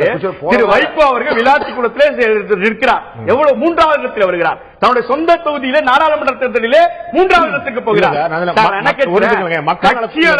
கட்சி அளவில் பேஸ் இல்லாதவர்கள் இவர்கள் 4 பேர் கூட்டணி. சார் நீங்க ஒரு கால்குலேஷன் மக்கள் மாவட்ட செயலாளரே கிடையாது, ஒன்றிய செயலாளரே கிடையாது. என்ன கேட்கிறேன், மக்கள் நல கூட்டணி ஒரு கூட்டணியாக அங்க வச்சிருக்குது. இதுல தேமுதிக போய் சேருது. இதற்கு பிறகு அது பிடிக்காம வெளியேறி வரவங்க தான் சந்திரகுமார் உள்ளிட்ட நண்பர்கள். அவங்க என்ன சொல்றாங்க, 10,000 ஓட்டு வாங்காதுன்றாங்க. எப்ப சொல்றாங்க, தேமுதிகவும் மக்கள் நல கூட்டணி சேர்ந்தும் கூட 10,000 ஓட்டு வாங்காது. மொத்தமா சேர்ந்தே 10,000 ஓட்டு வாங்க முடியாது. தேமுதிக தனியா வந்து ஒரு நிமிஷம் நீங்க நன்றாக கண்டிப்பா 20,000 ஓட்டு வாங்கி கொடுப்போம். அவர் தான் சொல்றாரு, இதுக்கு அவர் தான் பதில் சொல்லணும். அவர் தான் கரெக்டா சொல்றாரு. நான் என்ன கேட்கிறேன், தேமுதிக என்கின்ற ஒரு கட்சி, அந்த கட்சி இன்றைக்கு எதிர்கட்சியாக இருக்கிறது. திராவிட முன்னேற்ற கழகம் எதிர்கட்சியாக கூட கிடையாது. நீங்க நன்றாக புரிந்து கொள்ள வேண்டும். மக்கள் மத்தியில் நாங்கள் எதிர்கட்சியாக செயல்பட்டு இருக்கிறோம். 234 தொகுதியிலும் எங்கள் தளபதி நமக்கு நாமே பயணம் செய்து, நீங்க பேசுறப்ப நான் குறுக்க பேசுறேன். ஒரு நிமிஷம் நீங்கள் பேசுவது தவறான குற்றச்சாட்டு. என்னால் ஆதாரத்தோடு தேதி வாரியாக சொல்ல முடியும். நாங்கள் எத்தனை ஆர்ப்பாட்டங்கள் பண்ணியிருக்கிறோம், எத்தனை விஷயங்கள் பண்ணியிருக்கிறோம். இதே மாவட்ட செயலாளர் கூட்டத்திலே அண்ணன் தூத்துக்குடி ஜோயல் இடத்துல சொன்னார், மாவட்ட செயலாளர் கூட்டத்திலே சொல்லியிருக்கிறார், அதிமுக வந்தாலும் பரவாயில்லை, திமுக வரக்கூடாது, ஸ்டாலின் முதலமைச்சராக விடமாட்டேன் என்று மதிமுக மாவட்ட செயலாளர் கூட்டத்தில் சொல்லியிருக்கிறார். நான் என்ன கேட்கிறேன், இதே கலைஞரின் மகன் வீட்டிலே, கலைஞரினுடைய மகன் பேரன் திருமணத்திலே வந்து கலந்து கொண்ட வைக்க என்ன தெரியுமா பேசினார், நான் மேடையில் இருந்தேன், நான் தான் சாட்சி, உழைப்பால் தன்னுடைய உன்னத இடத்திற்கு உயர்ந்து நிற்கிற தளபதி மு.க. ஸ்டாலின் என்று அண்ணன் வைகோ பேசினார். எங்க தலைவர் முடிஞ்சா உங்களுக்கு வீடியோ ஆதாரம் நான் என்ன கேட்கிறேன், நீங்கள் பேசிவிட்டு நடுவில் 40 நாட்களுக்குள் நீங்கள் நிலை வேறு மாதிரியான ஒரு முடிவு எடுக்கிறீர்கள் என்றால் இதன் பின்னணியில் என்ன இருக்கிறது என்ற சந்தேகத்தை நாங்கள் நீங்க வந்து பாஜக கூட்டணியில் இருந்தீங்க, மத்திய அமைச்சர் திரு முரசொலிமாறன் இருந்தாரு, திரு வாஜ்பாய் அவர்கள் இறுதிச் சடங்குல பங்கேற்றாரு, பங்கேற்று சென்னை டெல்லி திரும்புறாரு, கூட்டணி மாறியாச்சு. அது உங்களுடைய உரிமை. நீங்க பாஜக கூட்டணி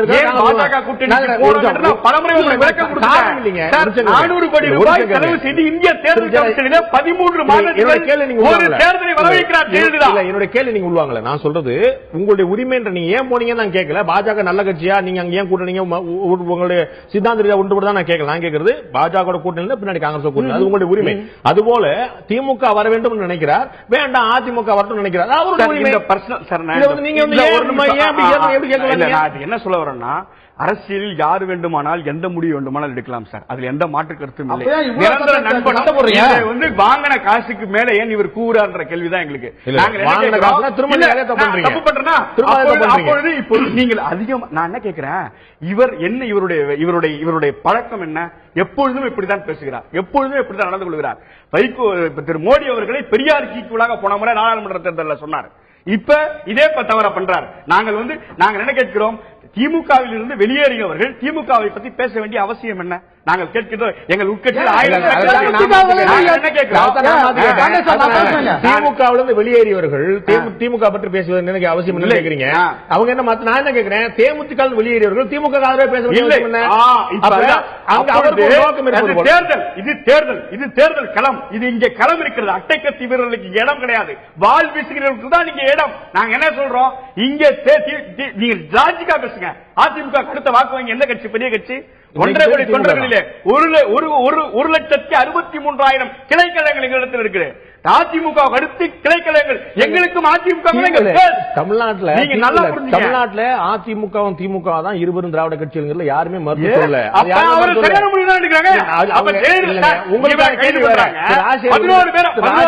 வேற கேள்வி கேட்டோம், உங்களுக்கான கேள்வி வேற. நீங்க இவ்வளவு பெரிய, நீங்க 1,63,000 கிளைகள் கொண்ட ஒரு கட்சி அதிமுக கருத்து இரண்டாவது மிகப்பெரிய அளவில் இருக்கிற கட்சி 10,000 ஓட்டு வாங்கக்கூடிய தேமுதிக கூட்டணிக்கா ஏன்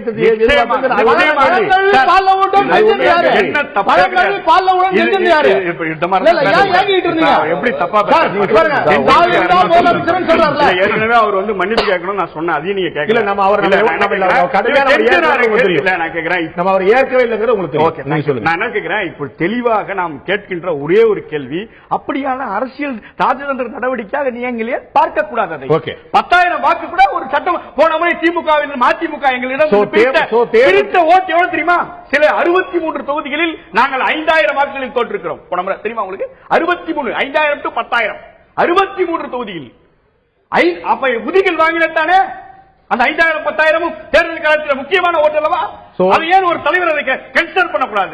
அது ஏன் ஒரு ராஜதந்திர நடவடிக்கை இருக்கக்கூடாது? ஓகே, அப்ப தேமுதிக கேவலப்படுத்துறீங்க. ஓகே, அப்ப எப்படி புரிந்து கொள்ளலாம்? தேமுதிகவிலிருந்து அதிருப்தியாளர் வெளியே வந்திருப்பது திமுகவுடைய ராஜதந்திரம் இல்ல. நீங்க நான் என்ன கேட்கிறேன் சார், கேட்பது என்பது 10,000 ஓட்டு இருக்கே கட்சியை ஏன் கூப்பிடுறீங்கன்னு கேக்குறீங்களே.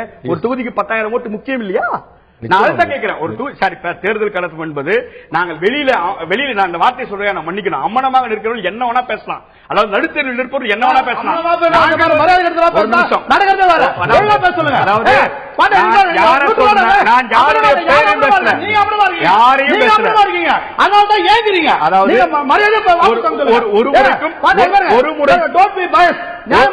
ஒரு முறைக்கும் நாங்கள் வந்து தெளிவாக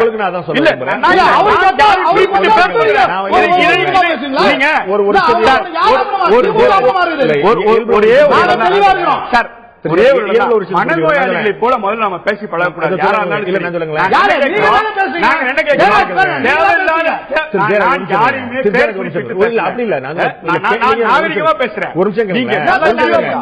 பெயர் குறிப்பிடலன்னு சொல்லி சொன்னாலும் நீங்க பேசக்கூடிய வார்த்தை ஏற்க முடியாது. மனநோயாளி போல பேசுறதுன்னு சொல்லி சொல்றோம். ராஜசேகர் பேசிய வார்த்தைகள் தவறு என்றால் ஜெயராஜ் பேசிய வார்த்தைகள் எங்களுடைய நியாயமான கேள்வி, எங்களோட நியாயமான கேள்வியை அநியாயமான முறையில் கேட்காதீங்க. நாங்கள் கேட்பது இப்படியான ஒரு சூழ்நிலையை, இப்படி ஒரு இன்னைக்கு ஒரு பதட்டமான சூழ்நிலை உருவாகி இருக்கிறது.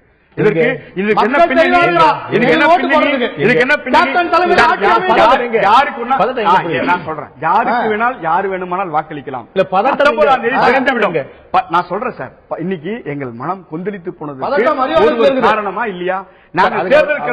நீங்க நில்லுங்க, நீங்க வாங்க சார், நீங்க தேர்தலில் நில்லுங்க சார், எங்களை எழுத்து கட்சி போத்திருக்கீங்க, நீங்க வாங்க நில்லுங்க, ஜெயிச்சு காமிங்க, நீங்க ஆட்சிக்கு வாங்க, நீங்க சொல்லுங்க.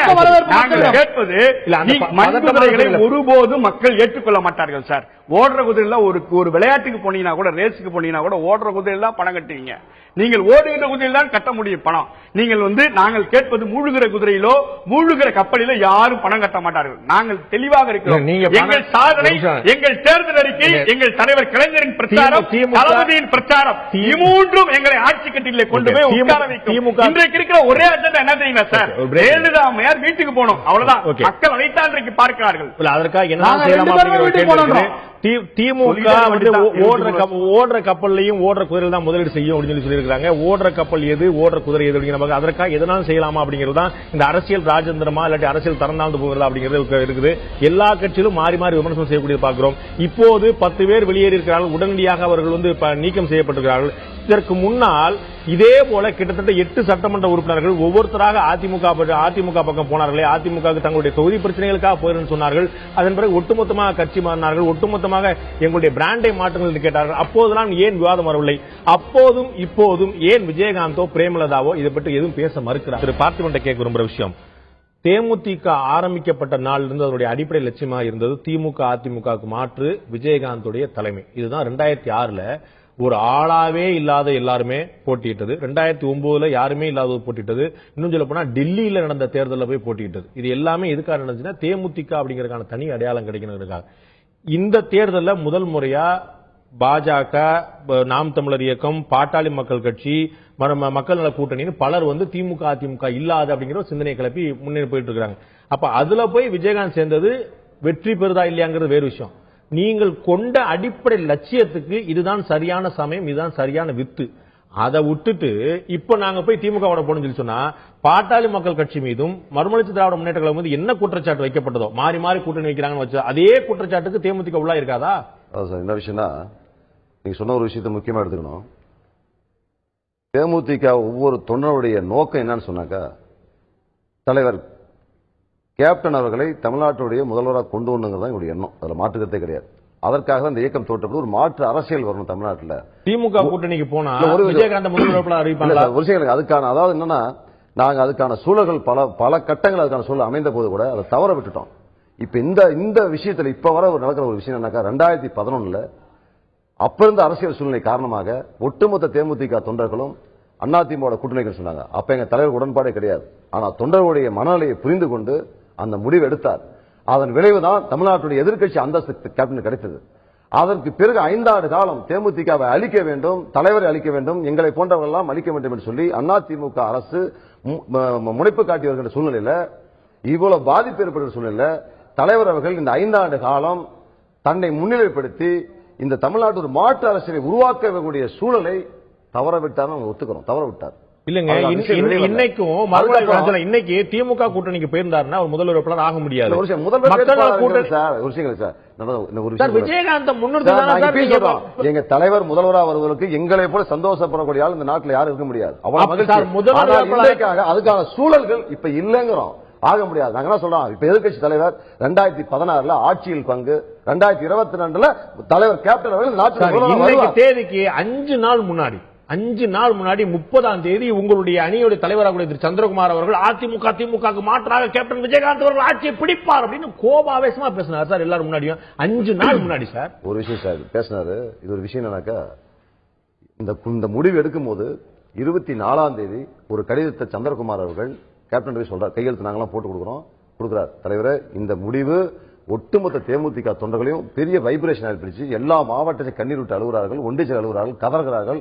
தொடர்ந்து தேர்தல் நிற்பதும் தோற்பதும் நிற்பதும் தோற்பதும். 2006 புரிஞ்சுக்கிறேன். நீங்க ஏற்கனவே சொன்னீங்க, பத்திரிகையாளர் சொன்னீங்க 2006 நீங்க தனித்து போட்டியிடும் போது ஆட்சியை பிடிக்க போறீங்கன்னு நினைச்சீங்களா? 2006 பிடிப்பு நினைச்சோம். தமிழ்நாடு முழுவதும் எந்த தலைவரும் செய்யாத ஒரு விஷயத்தை 40,000 கிலோமீட்டர் சுத்தி வந்தார், ஓட்டு கேட்டார். இல்லங்க, இப்ப சுத்துவாருங்க, இப்ப சுத்த மாட்டேன்னு சொன்னாரா, இப்ப போலன்னு சொன்னாரா?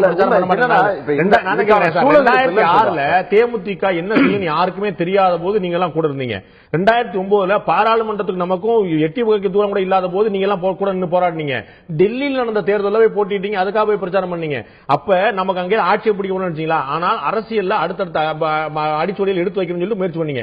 இன்னைக்கு தேமுதிக வளர்ந்து ஒரு ஆளா இன்னைக்கு ஒரு கட்சியா இருந்து பாஜக மக்கள் நல கூட்டணி திமுக எல்லாரும் அழைக்கிற அளவுக்கு அந்த கட்சியை வளர்த்திருக்க போது நான் சொல்ற கூட்டணிக்கு நீ போனா நீங்க தலைவரா நாங்க போல தமிழ்நாட்டில் எங்களுடைய தேமுதிக தொண்டர்கள் அத்தனை பேரும் கேப்டனத்தில் நேரடியாகவும் தொலைபேசியிலும் கடிதம் மூலமாக சொன்ன ஒரு விஷயம் தெரியுங்களா, ஜெயலலிதாவுடைய ஆட்சியை அப்புறப்படுத்தணும். நம்முடைய களம் இன்றைக்கு சரியா இல்ல தமிழ்நாட்டில். ஆகவே அதிமுக அரசை அப்புறப்படுத்த வேண்டும் என்று சொன்னால் தேமுதிகவும் திமுகவும் கூட்டணி அமைத்து போட்டியிட்டால் ஒரு மாபெரும் வெற்றி. உங்களுடைய தலைவர் ஒரு தவறான முடிவெடுத்தார் வச்சுக்கிடுவோம் சார். ஒரு தவறான முடிவெடுத்தார் இன்னைக்கு வச்சுக்கிடுவோமே. தவறான முடிவெடுக்கக்கூடிய நேரத்தில் பிரச்சனையான நேரத்தில் கூட இருக்கிறது தொண்டர்கள் கழகா. நீ நல்லா இருந்தா நான் கூட இருப்பேன். திமுக சில முடிவுகள் எடுத்து தோல்வியை கண்டு சந்தித்திருக்குது, அதிமுக தோல்வி சந்தித்திருக்குது, பாஜக தோல்வி சந்திக்காத கட்சி இயக்கமே கிடையாது.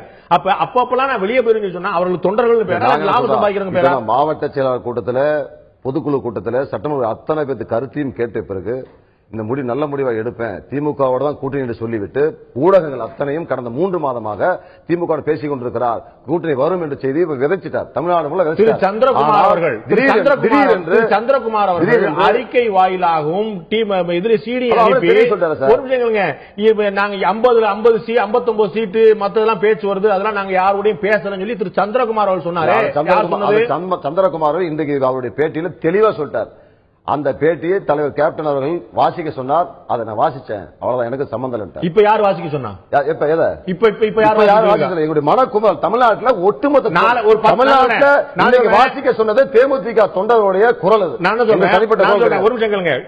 2 மாசம் முன்னாடி திரு சந்திரகுமார் அவர்கள் சொல்லக்கூடியது வாசிக்க சொன்னது. திரு 5 நாட்கள் முன்னாடி திரு சந்திரகுமார் அவர்கள் பேசினது, அவர் நிர்பந்தத்தினால் பேசினது, இன்னைக்கு பேசினதா இன்னும் 15 நாள் கழிச்சு அன்னைக்கு எங்களை வந்து அவங்க பேச சொன்னாங்க, நாங்க பேச சொன்னா உங்களுடைய கேள்வி அந்த மாதிரி சொல்ல முடியாது. இன்னைக்கு வாசிப்பது தேமுதிக தொண்டனுடைய குரலாக தான் நாங்க பேசிட்டு இருக்கிறோம். இன்னைக்கு நாங்க இவ்வளவு தூரம் இத்தனை சட்டமன்ற உறுப்பினர்கள், இத்தனை மாவட்ட செயலர் வெளியே வந்திருக்கிறோம். என்ன சொல்றோம்? எங்க தலைவரை பணிவா கேட்கிறோம், தயவுசெய்து கேப்டன் அவர்களே ஒரு பரிசீலனை பண்ணுங்க. ஒவ்வொரு தொண்டனும் இன்னைக்கு கடைக்கோடி தொண்டனும் மிகப்பெரிய பாதிப்பு. மாறான முடிவெடுத்து மதிமுக வந்து பல சமயம் தவறான முடிவெடுத்திருக்குன்னு விமர்சனம். 2014 தேர்தலே புறக்கணிச்சது. அப்பையும் தாண்டி மல்ல செத்தியா போன்றவர்கள் பல தொண்டர்கள் வந்து கூட இருக்கிறாங்க. அப்படி இல்ல சார், பலதுல ஒரு சில எங்க மாவட்டத்துல பரவாயில்லங்க, மல்லை செத்தியாங்கிற ஒரு பேர் தெரியுமில்லங்க, ஒருத்தர் தான் இருக்காருன்னு சொல்லுவாங்க.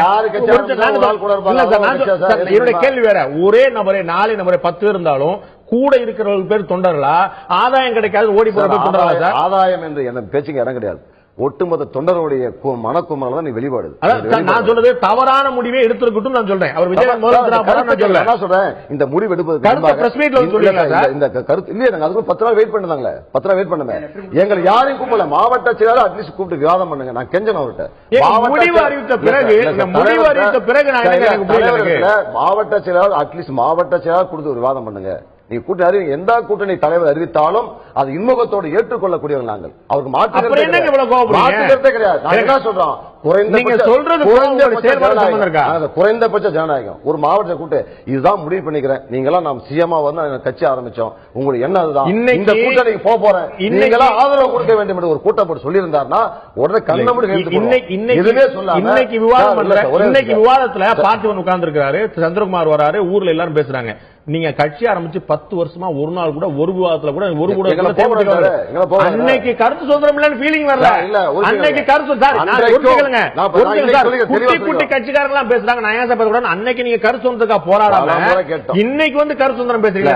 10 வருஷமா 10 வருஷமா 10 ஆண்டு காலமா தலைவரிடத்துல நீங்க சொன்ன பையனை கேட்டுதான் இருக்கும். தலைவர் போக கூடாது பாரு, கட்டுப்பட்டு இருந்தோம். பல விஷயம் பெரிய விஷயம். இன்றைக்கு தேமுதிக வைகோடு சேர்ந்ததால் அழிவு பாதை நோக்கி போயிட்டு இருக்குது. கண்டிப்பாக சொல்கிறேன், வைகோவுடைய அந்த கூட்டணி என்பது ஜெயலலிதாவால் உருவாக்கப்பட்ட கூட்டணி. அந்த கூட்டணியால் தமிழ்நாட்டில் எந்த ஒரு சாதனையும் பண்ண முடியாது. உங்களுக்கு தெரியும் அதிமுக மீது திமுக கூட சொல்லாத குற்றச்சாட்டுகளை சுமத்தி கொண்டிருப்பவர் வைகோ. அதிமுக உருவாக்கின கூட்டணி மிகப்பெரிய கலைஞர் என்றைக்காவது ஆதாரம் இல்லாமல் பேசி பாத்தீங்களா? நான் சொல்ல ஒரு நிமிஷம். கலைஞர் என்றைக்காவது ஆதாரம் இல்லாமல் நீங்க பாத்தீங்களா? என்ன சொல்றீங்க? ஒரு குற்றச்சாட்டா இல்லங்க, யாரும் என்னோட பேசுறாங்க. அதான் நான் என்ன கேக்குறேன், நான் சொல்றேன் சார், ஒரு பொறுப்பான கட்சி நாளைக்கு நாங்க ஆட்சிக்கு வர போறோம், நாளைக்கு திமுக தங்க தளபதி ஒரு முக்கியமான இடத்துக்கு வர போறாங்க அப்படின்ற ஒரு இடத்தை பொறுப்பான இடத்துல நாங்க இன்னைக்கு பேசுறோம். பொறுப்பா இருக்கோம் நாங்க இன்னைக்கு. இவ்வளவு பெரிய சூழ்நிலையிலும் நாங்க என்ன கேட்கிறோம்? நான் என்ன கேட்கிறேன், ஒரு நிமிஷம் ஒரே வார்த்தை. ஜெயலலிதா 9 எம்எல்ஏக்கள் பிரிச்சாங்க தேமுதிகவில் இருந்து. ஜெயலலிதாவின் சதின் எந்த ஊடகமாவது ஏதாவது ஒரு ஊடகம் பேசிச்சா? நான் என்ன கேட்கிறேன், நான் என்ன கேட்கிறேன், இன்னொன்னு கேட்கிறேன், ஒரே நிமிஷம். காங்கிரஸ் கட்சி இருக்கிறப்ப ஒரு டைம் ஜே காங்கிரஸ் சட்டசபைக்குள்ளே ஒரு குழு இயங்குச்சுல, அன்னைக்கு யாராவது ஜெயலலிதா இதற்கு பின்னணியில் இருக்கான்னு பேசினாங்களா? கட்சிகளை உடைப்பதுதான் கலைஞரின் வேலை சொன்னாரு. கட்சி உடைஞ்சு போன அதிமுக 8 தேமுதிக எம்எல்ஏக்கள் போய் சேர்ந்த போது அவர்கள் வந்து ஏடிஎம்கே உடைய தூண்டுதலால தான் போயிருக்காங்க, ஏடிஎம்கே அழைப்புல தான் போயிருக்காங்க ஊருக்கே தெரியும். அருண்பாண்டியன் சட்டசபையில எங்களுடைய பிராண்ட் எப்ப மாத்தீங்க விவாதம் வரவில்லை. இப்போ ஏன் எங்களை வைத்து குறி வைக்கிறார்கள்? நான் இன்னொன்னு கேட்கிறேன் சார், இதை பேச வேண்டியது யார்? விஜயகாந்த் பிஆர்ஓவா வைகோ பேசுறாரு. தேமுதிக கொள்கை பிரச்சாரத்துல வைகோ பேசுறாரு. நான் என்ன கேட்கிறேன், எந்த கூட்டணி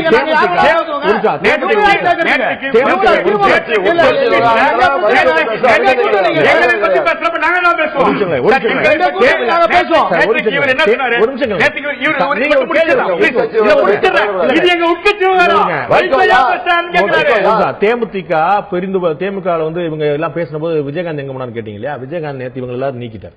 அதுக்கு மேல வேணால போட்டேன்.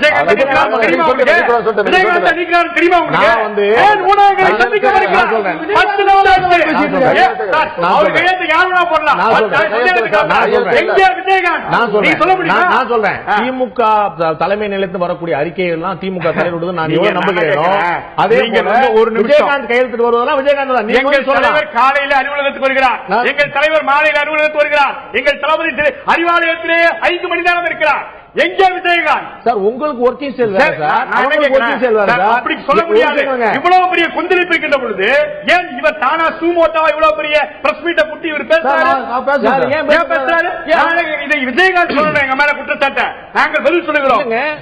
நான் சொன்ன ஒரு வார்த்தைக்கு நீங்க அவ்வளவு கோச்சிக்கிட்டீங்களே, நான் சொன்ன ஒரு தவறான வார்த்தைக்கு அவ்வளவு பேர் மத்தியில, இத்தனை ஊடகங்களுக்கு மத்தியில, தமிழ்நாட்டினுடைய மூத்த தலைவரை பார்த்து அவர் சொன்ன வார்த்தைக்கு எந்த ஊடகமாவது கண்டனம் தெரிவிச்சா நீங்க லைவ் கட் பண்ணீங்க. உங்களால செய்ய முடிஞ்சது அவ்வளவுதான். எல்லா சேனல் லைவ் கட் பண்ணாங்க.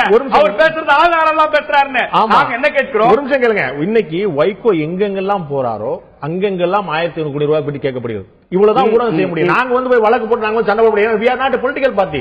உங்களுக்கு அவங்களுக்கு தாவாக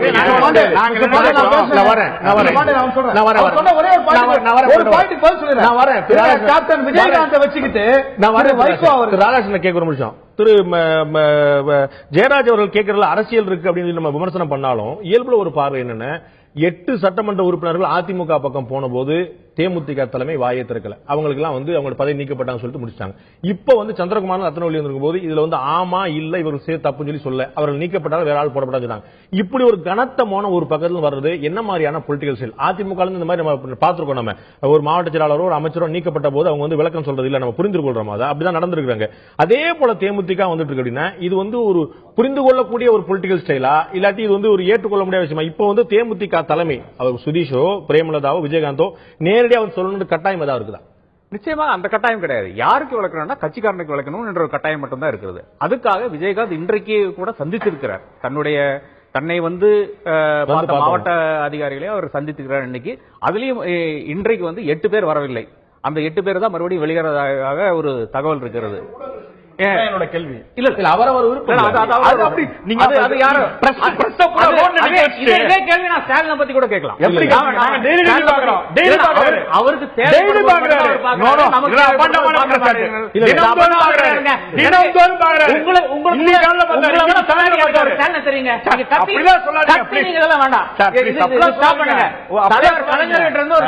எடுத்துக்கலாம், இவர்கிட்ட இருந்து வராது. அது விடுங்க, அது விடுங்க. இதுல வந்து 8 பேர் தான் இன்னைக்கு அட்டெண்ட் பண்ணல அந்த கூட்டத்துல வந்து. அதுல கூட கேப்டன் என்ன சொல்லியிருக்காருன்னா இவ்வளவுதான், அது பெருசா பொருட்படுத்த வேண்டாம். அந்த வெளியே போன ஆளுகளை இன்னும் வராதவர்களை பத்தியும் பொருட்படுத்த வேண்டாம். நம்ம கட்சி அந்த என்ன முடிவு எடுத்ததோ அந்த முடிவில் உறுதியா இருக்கிறது. லெட் அஸ் கோ ஃபார்வர்டுங்கிற மாதிரி தான் சொல்லியிருக்காரு. கட்சி தலைமை வந்து கட்சி அணியினோட மட்டும்தான் தொடர்பு வைத்துக்க வேண்டும் என்ற ஒரு நிலையை அவர் எடுத்துக்கிறார். இனி அடுத்ததாக அரசியல் நாகரிகத்தை வந்து அறவே அடிப்படையிலேயே அவங்க வந்து எடுத்து விட்டாங்கன்னு தான் என்னுடைய கருத்து. அதாவது பத்திரிகையாளர்களை எப்படியெல்லாம் சாடி இருக்கிறார்கள் நமக்கு தெரியும். அது இங்க சொல்றீங்க கேப்டன் சொல்றேன், விஜயகாந்த சொல்றேன், எல்லாமே சொல்லாம எப்படி சொன்ன வார்த்தையோ சொல்ல மாட்டேன். எல்லாரும் தூண் துப்புனாரு. எந்த தலைவராக எல்லாருமே நான் வந்து எதையுமே திருப்பி மேற்கோள் காட்ட விரும்பல. நீங்க கடமை நீங்க எனக்கு என்ன கடமை? எனக்கு விஜயகாந்த் விஜயகாந்த் ஈக்குவல் பண்ணீங்க பாருங்க. தேமுதிக தலைவர் பேசினா இதே ஈக்குவல். நான் நினைவுபடுத்த கூடாது, எனக்கு நினைவே வரக்கூடாது. நீங்க எப்படி நன்றி நானே சொல்ல வரேன். எல்லாருமே திமுக செய்திருக்கிறது, அதிமுக செய்திருக்கிறது, மதிமுக செய்திருக்கிறது, ஒரு கம்யூனிஸ்ட் கட்சிகள் செய்திருக்கின்றன, பாட்டாளி மக்கள் கட்சி செய்திருக்கிறது, விடுதலை சிறுத்தைகள் செய்திருக்கிறது. உடன்பாடு இல்லாத ஊடகங்கள் குறிப்பாக 2 விஷயம். ஒன்னு வந்து ஒரு ஸ்போர்ட்ஸ் பர்சன்ங்கிற நிலையில் கூட யாருமே கிடையாது. தேமுதிக என்ன நடக்கிறதுங்கிறது நம்முடைய பர்சனல் ரிலேஷன்ல மட்டும்தான். அவங்க வந்து அதை அவங்கள போய் சந்திக்கணும். போன்ல எல்லாம் பேச மாட்டாங்க. எல்லாமே off the record, everything is off the record. அந்த மாதிரி ஒரு நிலைமை இருக்கிறது. இரண்டாவதாக பத்திரிகையாளர்களை மதிலுக்கு வெளியே இன்னர் ரிங் ரோட்ல நிறுத்தி அழகு பார்க்கும் ஒரே ஒரு கட்சி தேமுதிக தான். வேற ஒரு கட்சி கிடையாது. அதிமுக உள்பட இருக்கிற கட்சிகள் அட்லீஸ்ட் உங்களுக்கு உள்ள போலாம், அங்க கட்சி அலுவலகத்துக்குள்ளால போலாம். இது ஒரு அவலநிலை தேமுதிக மட்டும்தான் இருக்கு. இனி என்னுடைய பகிரங்கமான குற்றச்சாட்டு இதுதான். இந்த வெளியே வந்தவங்க மேல இருக்கிற பகிரங்கமான குற்றச்சாட்டு இதுதான். அதாவது விடுதலை சிறுத்தைகள் கூட ஒரு கூட்டணி அமைத்துக் கொண்டு வடக்கு மாகாண மாவட்டங்களில் நின்றுவிட்டால் நிச்சயமாக தேமுதிகவினர் தோற்று விடுவார்கள் என்று ஒரு ஐயம் இருக்கிறதுனாலதான் அது ஒரு காரணமும். இரண்டாவதாக பார்த்திபன் சொன்ன மாதிரி அதே போல சந்திரகுமார் மேலையும் எவ்வளவோ வழக்குகள், சந்திரகுமார் மேல 6 வழக்கு, உங்க மேல 11 வழக்கு இருக்கு, நீங்க 10ங்கிறீங்க. எவ்வளவோ கணிசமான அளவில் வழக்குகள் இருக்கிறது. அதே போல நிறைய எம்எல்ஏஸ் மேலையும் வழக்குகள் இருக்கு. அதனால இவங்களுடைய எண்ணமே அதிமுக வரக்கூடாது என்றதுதான் தவிர அது தேமுதிகவுக்கு சாதகமா இருக்கோ இல்லையோ என்ற ஒரு அடிப்படையில் இவங்க பேசவே இல்லை என்ற என்னுடைய கருத்து. ஓகே, நான் இறுதியா திரு சுருக்கமா உங்களுடைய கருத்து இந்த பிரச்சனையில. முதலாவதாக இது தேமுதிகவுக்கும் அங்கிருந்து நீக்கப்பட்டவர்களுக்கும் உண்டான விவாதம். திமுக இவ்வளவு முன்னெடுத்து சென்று இவ்வளவு தூரம் குரல் கொடுக்க வேண்டிய அவசியம் இல்லை. அவங்க குரல் கொடுக்கிற பூரா மதிமுக மேல. மதிமுக அவர் பேசினது சொல்றாரு, அதுதான் உண்மை. உங்களுக்கு தெரியும், மதிமுக பொதுச் செயலாளர் தெளிவா சொன்னார். கேப்டன் விஜயகாந்த் அவர்களை வைத்துக் கொண்டு இனிமேல் இது பாண்டவர் அணி, தர்மர் அப்படிதான் இருப்பார், அர்ஜுனன், பீமன், சகாதேவன், நகுலன் எல்லாம் இருக்கிறாங்க. இனிமேல் நீங்க கண்டிக்கணும். என்ன மட்டும் உங்களுக்கு பிடிக்காது கண்டிப்பீங்க, right, fine, I will accept it. நீங்க நம்ம சகோதரன், அதுக்காக நான் ஏத்துக்கணும் அதை. ஆனா தெளிவா சொல்றோம், இனிமேல் கேப்டன் விஜயகாந்த் ஊடகத்தை சந்திக்க மாட்டார். அந்த கூட்டணியின் ஒருங்கிணைப்பாளர் என்ற முறையில் நான் தான் அவர் சார்பாக ஊடகத்தையும் அது இல்லங்க பிரச்சனை. சொல்றதுக்காக சொல்றேன். அது இல்லங்க மேட்டர், அது இல்லங்க. நான் சொல்றது திமுக மீது மதிமுக குற்றம் சாட்டுறதுக்கு என்ன ஆதாரம், இவ்வளவுதான் கேள்விங்க சார். திமுக மீது மதிமுக குற்றம் சாட்டுறது, மதிமுகவை உடைத்தார்கள், தேமுதிகவை கூட்டணி அமைக்க வேண்டும் திமுகவோடு என்று இதை ஸ்மெல் பண்ணி தான் கேப்டன் இவர்களாம் வெளியில போற கூட்டணி அமைக்க கூடாது என்று முடிவெடுத்து மக்கள் நல கூட்டணிக்கு வந்தார். தேமுதிக இருந்து சுதீஷ் இழுக்க முடியுமா? தேமுதிக இருந்து பிரேமலதா இழுக்க முடியுமா? சார் அவங்களுக்கு உடன்பாடு இருக்குது, பிடிப்பு இருக்குது, நினைக்கிறாங்க. திமுகவுடன் கூட்டணி வைத்தால் கட்சியை கபலீகரம் செய்து விடுவார்கள் என்று பயந்துதான் திமுகவோடு கூட்டணி வைக்கல. அதிமுகவோட அதிமுக கூட்டணி வச்சாங்க. அதிமுக தான் 8 எம்எல்ஏக்கள் எடுத்தது. கட்சியை அபகரிச்சுப்பாரு தேமுதிக. அதிமுக 8 எம்எல்ஏக்கள் போலாம், திமுக 10 எம்எல்ஏக்கள் போகலாம். ஒரே நிமிஷம் இருங்க சார், அது போல அவங்க விருப்பம் சார். ஜனநாயக நாட்டுல யார் வேணா போலாம். இருங்க ஒரு நிமிஷம், என்னோட கருத்து சொல்லிடுறேன். கருத்து சொல்ல விடுங்க, சொல்லிடுறேன். பாருங்க, மக்கள் விரும்பும் கூட்டணி மக்கள் நல கூட்டணி என்று கேப்டன் எடுத்த முடிவை மக்கள் ஏகோபித்த வரவேற்போடு ஏற்றுக்கொண்டார்கள். கேப்டனை விமர்சனம் செய்பவர்கள் ஏன் இவ்வளவு தூரம் பாசம் இருக்குது, எங்கள் கேப்டன் எங்க அந்நியார் சொல்றவங்க இவ்வளவு தூரம் கேப்டனை ஊடகமா பிரஸ் மீட் வச்சு இவ்வளவு அவமானப்படுத்த உண்மையே